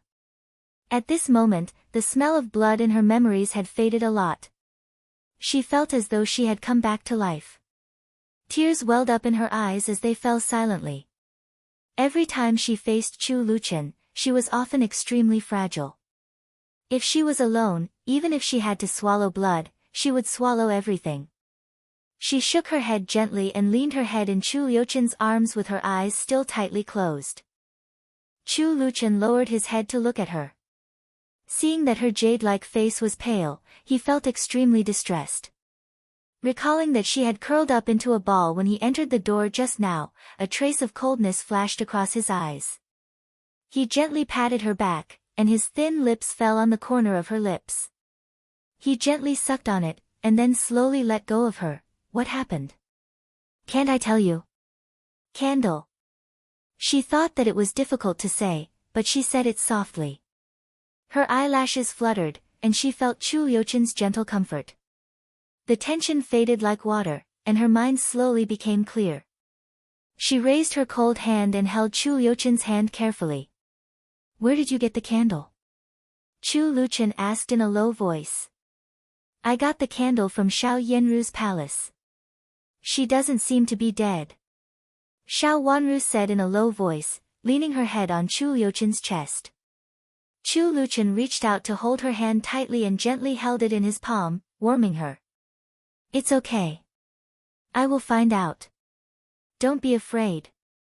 His eyes were cold where Xiao Wanru could not see. He found that Xiao Wanru was particularly concerned about Xiao Yanru's affairs. As long as Xiao Yanru was in trouble, she would be very frightened and nervous.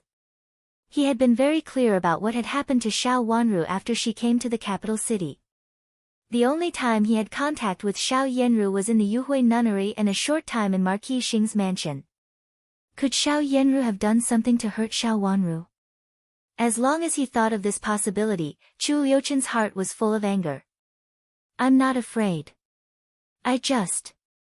Xiao Wanru knew that Chu Liuchen misunderstood that she was afraid, but she couldn't explain it. She didn't know where to start. If this kind of thing didn't really happen to her, she wouldn't believe it. I just hate her very much. For her own purpose, she can sacrifice anyone and poison anyone, she can. After thinking for a while, she explained softly. When she finished speaking, she suddenly stopped. In fact, her character was exactly the same as Xiao Jing. The so-called kinship could be sacrificed in the eyes of these people. She suppressed the palpitation in her heart, held Chu Liuchen's hand hard, and slowly raised her head. Help me find out where Xiao Yanru went. Who sent her out of the palace that day and whose subordinate he is. I suspect that it has something to do with Prince Yu or Prince Shou. Of course, it could also be Prince Cheng. Except for the three of them, no one else could take her away from the palace when she was in a state of suspended animation. Chu Luyue and Xiao Yanru had hooked up in the last life, so he was the most suspicious one. The reason why she suspected Prince Shou was because of Dr. Qiu. Prince Cheng had a close relationship with Xiao Jing. Xiao Wanru even suspected that Prince Cheng had something to do with her father's death. At that time, Xiao Jing was nothing. How could he hide it from everyone and go to the border to find her father? You take care of other things. I will avenge my father and mother by myself. She gritted her teeth hard and left a deep mark on her cherry lips. It was not that she didn't want to avenge some things, but it was not the right time. Okay, I know. Chu Liuchen patted her back gently and said gently. This time, Xiao Wanru didn't say anything. She leaned in his arms for a long time without saying anything. Chu Liuchen didn't say anything but just held her tightly. It was very quiet in the room. There was no sound, only their breathing intertwined, as if they would be intertwined forever. After a long while, Xiao Wanru calmed down completely. She gently pushed Chu Liuchen away, handed the token to him, and said with a smile in her eyes, Cousin Qin brought it here just now. She said that it was Concubine Lan's order. Give it to me. Chu Liuchen snorted coldly.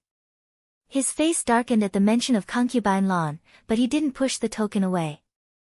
Since she gave it to you, just take it. It was originally yours. Xiao Wanru gently pushed him and said, Cousin Qin is not bad. Although she is older than me, she looks very childish and knows martial arts. She said that this token was originally given to her, but she was unwilling to give it up. She said that her mission since childhood was to protect you, but now it was taken away by me. Thinking of Qin Yiyan's aggrieved expression just now, Xiao Wanru smiled. She looked as if her toy had been taken away by someone. Qin Yiyan looked as if her toy had been snatched away. Seeing the smile on her fair face with a touch of blush, which made her look even more charming and lovely, Chu Liuchen finally showed a smile on his face. He was not so resistant to Qin Yiyan anymore. In fact, he had many fantasies about this uncle's family when he was young, but it was too far away and they were not in the capital city for a long time. Since that's the case, let her stay in the mansion, Chu Luchen said. Since she knew Kung Fu, he had to test her. If she had no ulterior motives, he would let her get closer to Zhuozhuo. Although Qing knew Kung Fu, she was a maid after all. Sometimes, she couldn't follow Zhuozhuo closely. If Qin Yan knew Kung Fu, she would be a good help. As for the secret guards in her hands, Chu Luchen didn't take a fancy to them, but it was excellent to put them by Xiao Wanru's side. In addition, Qin Yan, the original leader, could protect Xiao Wanru with such a group of bodyguards. She could also work at ease without worrying that someone would use Zhuozhuo to harm her.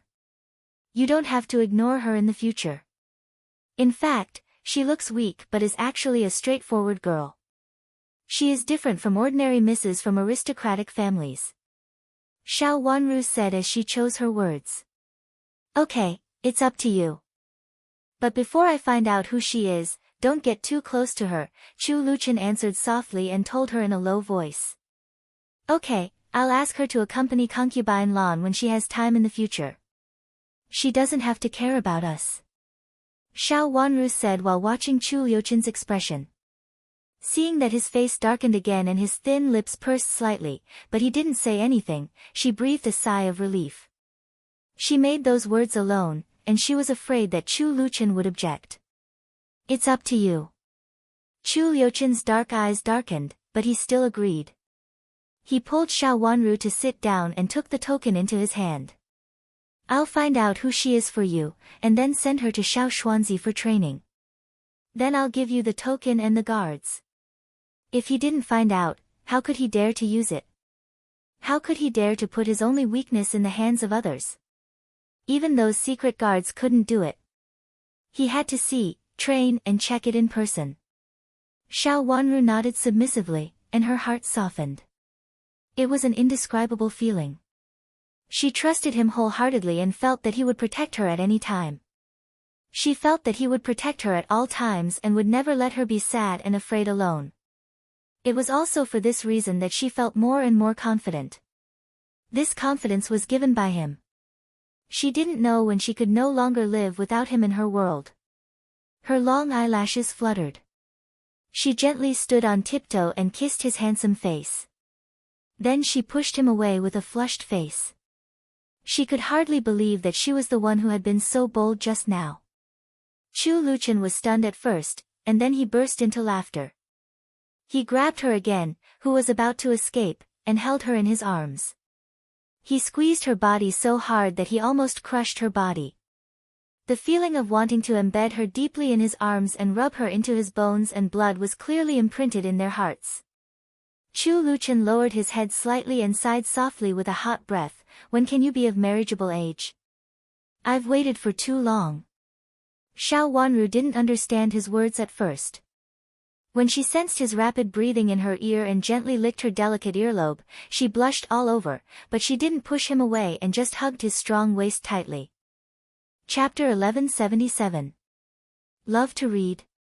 5200 will provide you with wonderful novels to read. Update the latest chapter on medical skills of the Crown Princess as soon as possible. Mingqiu Nun and Qi Ju had always been reluctant to see each other. Of course, this was mainly because Mingqiu Nun didn't want to see Qi Ju. Even in Prince Chen's mansion, Mingqiu Nun would avoid Qi Ju, but this was often her wishful thinking. Every time she came, Qi Ju would be in a bad state. He was no longer an unfathomable master, but like an ordinary silly man. He approached her wholeheartedly and didn't care if he was given a cold shoulder by Mingqiu Nun. The so-called face was nothing. Qi Ju himself had said that the so-called face of a man was fake. As long as Mingqiu Nun was happy, he was willing to let her trample on his face. This was the first time that Mingqiu Nun did not avoid Qi Ju. They sat together, and Qi Ju was sitting in the middle. There was a slightly burned candle between them, which was the one they had taken from the palace before. Seeing Mingqiu Nun put down the candle in her hand, Xiao Wanru asked, Nun, what do you think? Mingqiu Nun pursed her lips tightly, frowned, looked at some small fragments in her hand, and said, "There is medicine powder in it, which was carefully mixed in the candle. But it doesn't seem to be able to make people fake death. Your Highness, are you sure that this has something to do with fake death?" Qi rarely became serious in front of Mingqiu Nun. She also picked up a small bit of candle powder and sniffed it, and asked suspiciously. "Yes." Xiao Wanru hesitated for a moment and then nodded. Although her memory was vague, she remembered those words very clearly. Moreover, Xiao Yanru had indeed entered this state at the moment. Fake death to get out of the palace should be the best way Xiao Yanru could think of. It could indeed solve her current predicament. Xiao Wanru had already thought that Xiao Yanru would inevitably find another identity after getting out of the palace in a fake death state and then re-enter the prince's mansion she wanted to enter, but she didn't know which one she wanted. If it's really made by Dr. Qiu. Mingqiu Nun involuntarily glanced at Qi, and a trace of sadness flashed across her eyes. It could be said that the two of them ended up like this because of Dr. Qiu. Her father accepted 2 disciples. The eldest disciple was Dr. Qiu, and the second disciple was Qi. Both of them had excellent medical skills, and because she liked it, she followed her father as a woman to practice medicine. Who would have thought that in the end, everyone would end up in such a situation, and she herself would be the only one left? The corners of her eyes unconsciously turned slightly red, and she hurriedly turned her head away to hide the sadness in her eyes. Originally, she and Qi were about to get married, but because of Dr. Qiu, they ended up like this. There was a trace of bitterness in the smile on her lips. This person has never been a good person. For him, master even. Qi continued angrily, it is expected that he can make some strange things. He originally studied in this area. What healing people? He is clearly harming people. Nun, Dr. Qi, do you think it has anything to do with this candle? Xiao Wanru had already inquired about them from Mingqiu Nun, so she could only sigh in her heart. Lady Qiu was not only paranoid, but also harmful to others and herself. Qi looked at Mingqiu Nun and said, "Your Highness, we can't figure it out at once. We have to check it carefully." Mingqiu Nun did not object this time and nodded. She couldn't figure it out at the moment, so she had to study it carefully. "Nun, don't go back to the Yuhui nunnery. Stay here for a few days, and you can also study this candle. I always feel that this matter is not simple." Xiao Wanru looked at Mingqiu Nun and said softly. Although she and Mingqiu Nun were not master and disciple in name, they were actually master and disciple. She knew that it was all Dr. Qiu's fault because of a strange combination of factors. In fact, Mingqiu Nun and Dr. Qi were not wrong, so she had always wanted to marry them. However, Mingqiu Nun had no idea about it, so it had been delayed until now. Now that there was such a chance, of course, she would let Mingqiu Nun stay. Qi's eyes also lit up. He looked at Mingqiu Nun closely, and it could be seen that he was really nervous. Mingqiu Nun originally wanted to refuse and said that she could come every day. However, looking at Qi's shining eyes, she found that she couldn't refuse for a moment. After a long while, she slowly nodded. "Okay, that's great. Let's go to study it now." Qi jumped up excitedly and reached out to hold Mingqiu Nun's hand, but Mingqiu Nun avoided him. He didn't take it seriously and smiled as if a flower was about to bloom on his face, which made people unable to bear to look at him. He picked up the candle wrapped in paper on the table, stuffed it into his arms casually, and said goodbye to Xiao Wanru, "Your Highness, Mingqiu and I will go now." He was very grateful to Princess Chen. He had always wanted to find an opportunity to get close to Mingqiu, but Mingqiu had been avoiding him. This time, there was no way to avoid him. He was excited. Since he saw Mingqiu 3 years ago, he had always wanted to be like before. Now he finally had a chance. "Thank you, Dr. Qi." Xiao Wanru nodded with a smile. Mingqiu Nun frowned. Looking at Qi's silly look, she felt inexplicably annoyed. "I'm a nun, what else does he want?" All he wanted was for her to return to the secular world. She didn't want to. She stood up and bowed to Chi-ju. Then she turned around unhappily and left with Chi-ju. Watching them leave one after another, Chi-ju deliberately stopped outside the door to wait for Mingqiu-nun. Yu Jia couldn't help but laugh. As Mingqiu-nun's disciple, she certainly hoped that Mingqiu-nun would come back. Mingqiu-nun would be fine. Mingqiu-nun, who lived in the nunnery, was too poor and self-disciplined.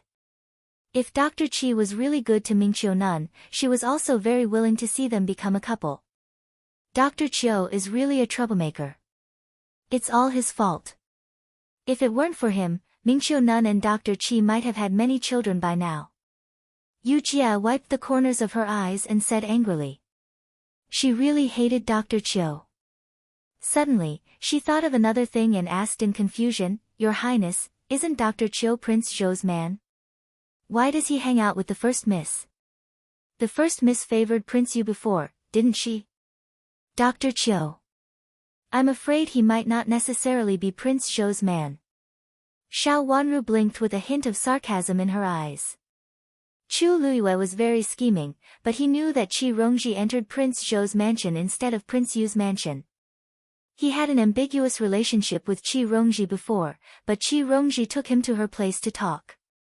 At that time, Qi Rongji was waiting outside, which showed that the relationship between them was absolutely close.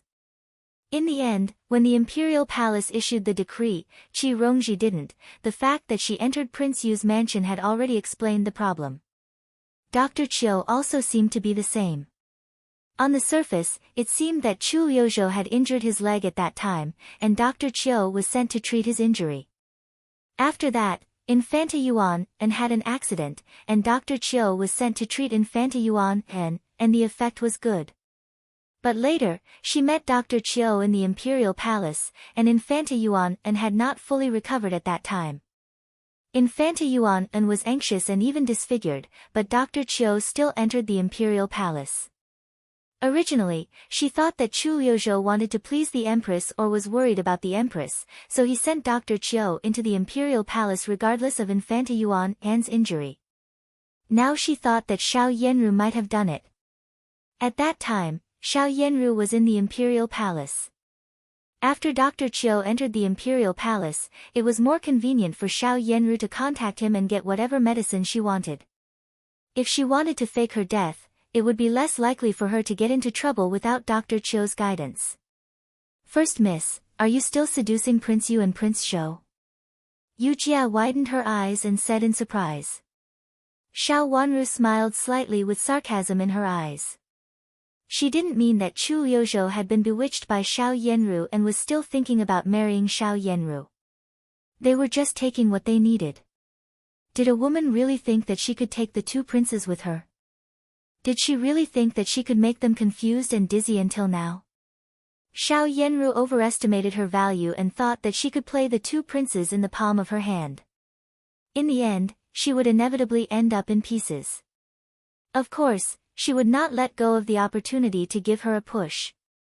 Since the two of them were destined to be rivals and had to fight to the death with each other, she certainly would not give Xiao Yanru a chance to survive. Xiao Wanru didn't answer Yu Jia's words. She looked out of the window, took a deep breath, and said slowly, If you have any news from Qing, report it to me immediately. Chu Luqian said that he would immediately send the news to Xiao Xuanzi and then ask Xiao Xuanzi to send it to Qing. How could a treasure forest disappear from the imperial palace in silence? Don't worry, Your Highness. I know. Yu Jia knew the importance of the matter and hurriedly nodded. How's Moyan? Xiao Wanru changed the topic and asked. She's well behaved in the room.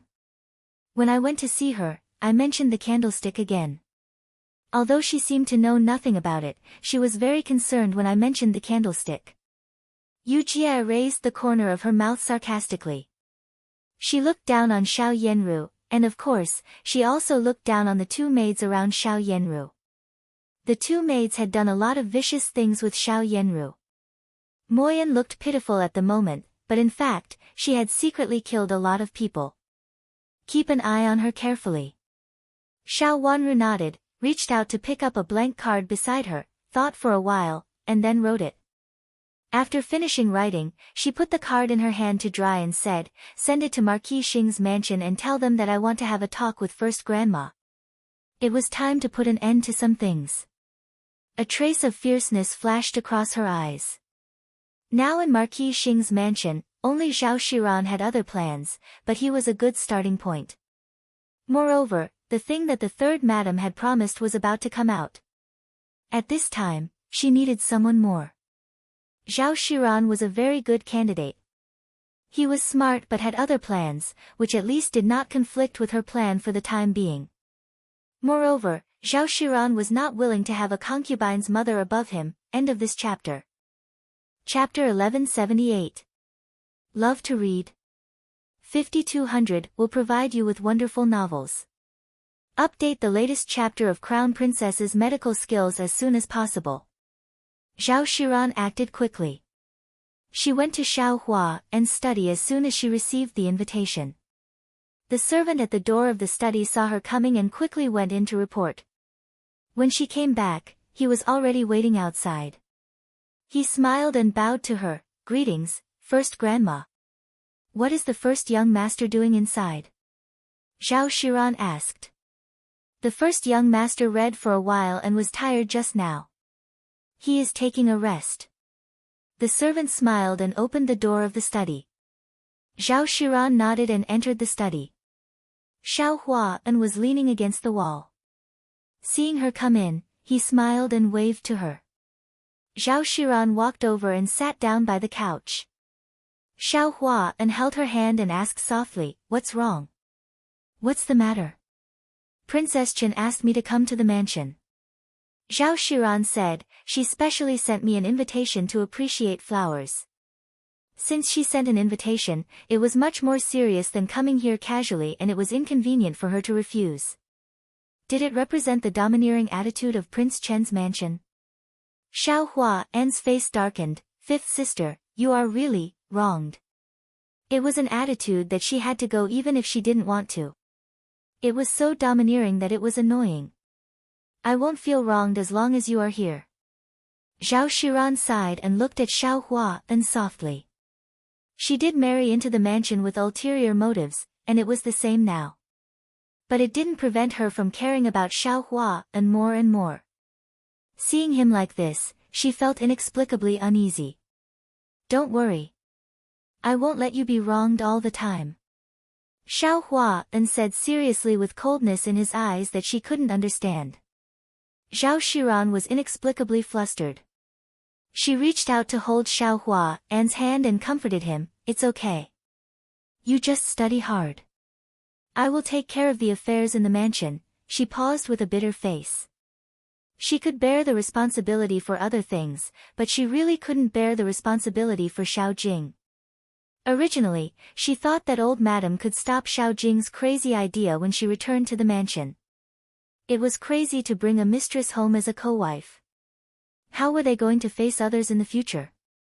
She didn't expect that Madame Dowager would agree and specially asked her to scold her. Every time she thought of this, Zhao Shiran felt depressed and even felt that Xiao Huan and Madame Dowager were hiding something from her.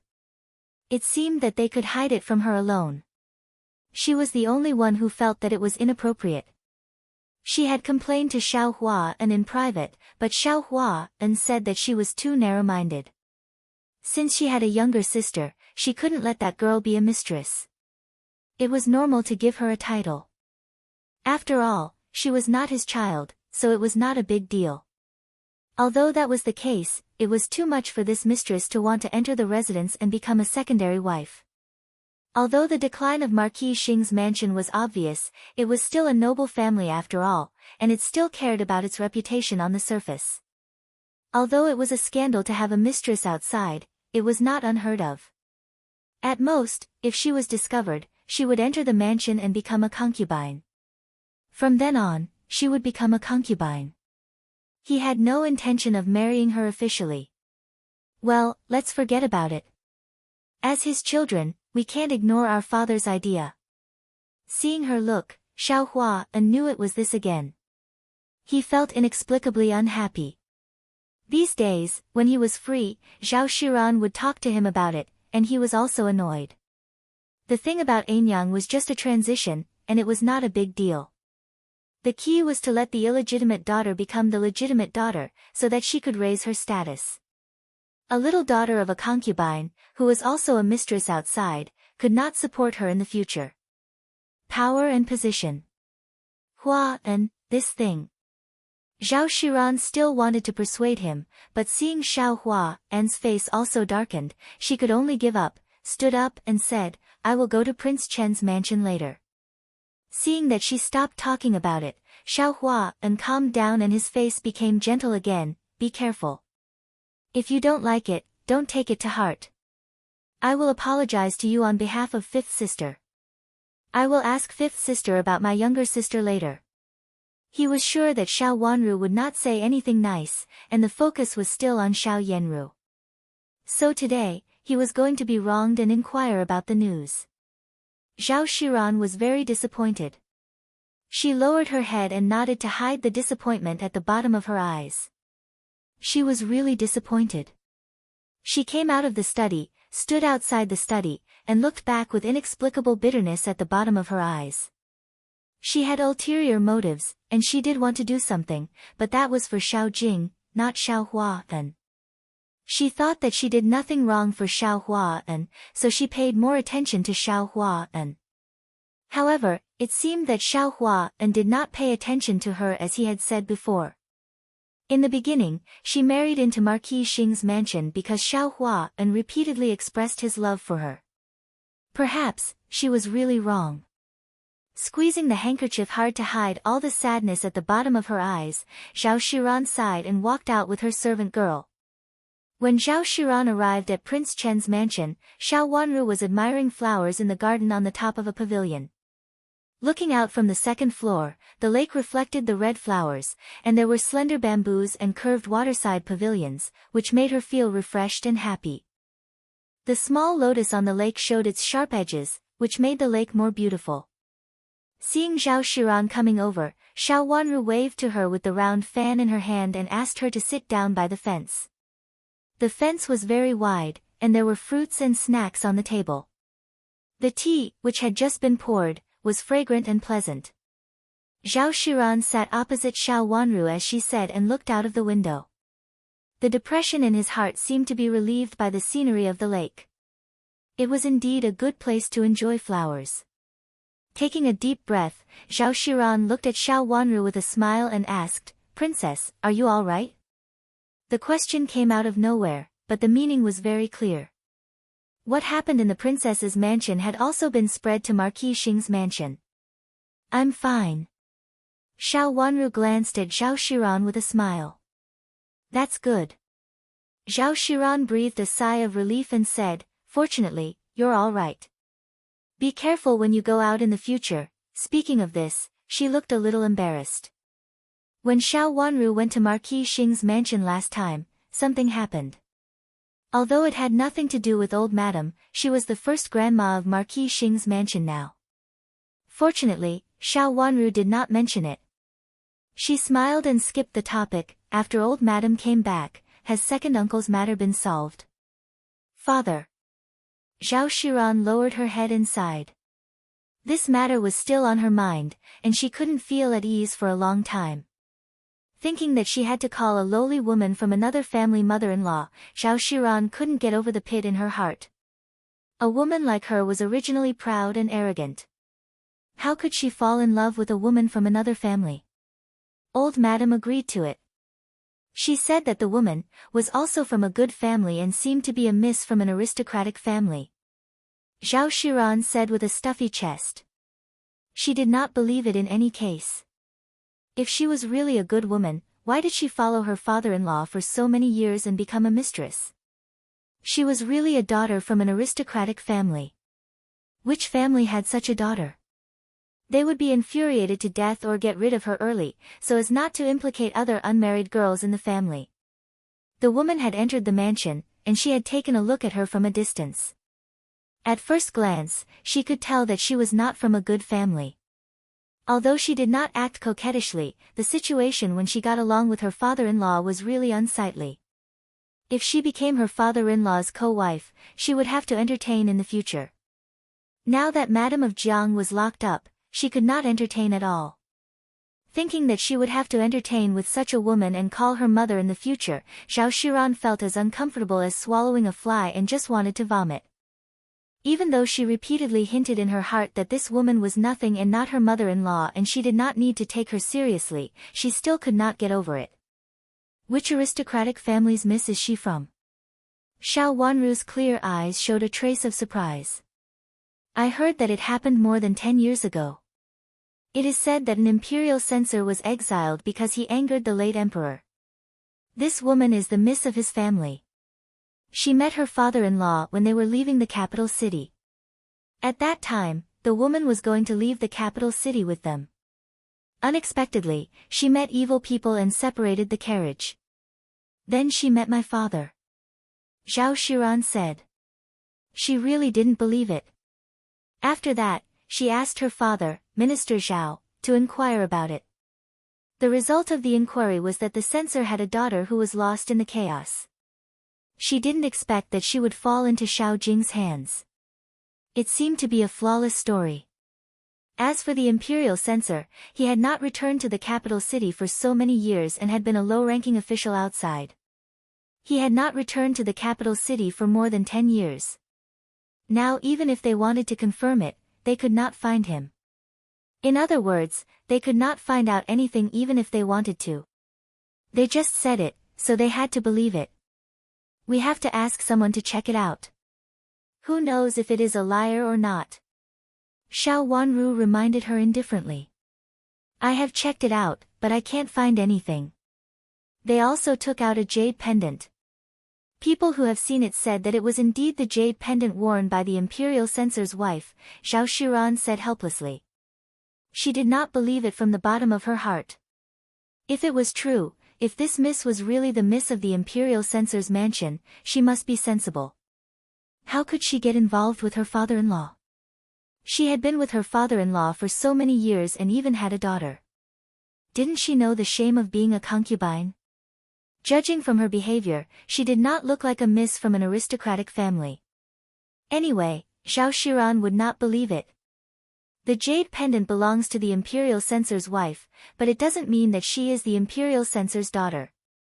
Hasn't anyone else seen her? Xiao Wanru asked in confusion. It has been so many years. Even if I have seen her, I am afraid that I have forgotten her. Zhao Shiran felt more and more upset and answered with a wry smile. The more she thought about it, the more annoyed she became.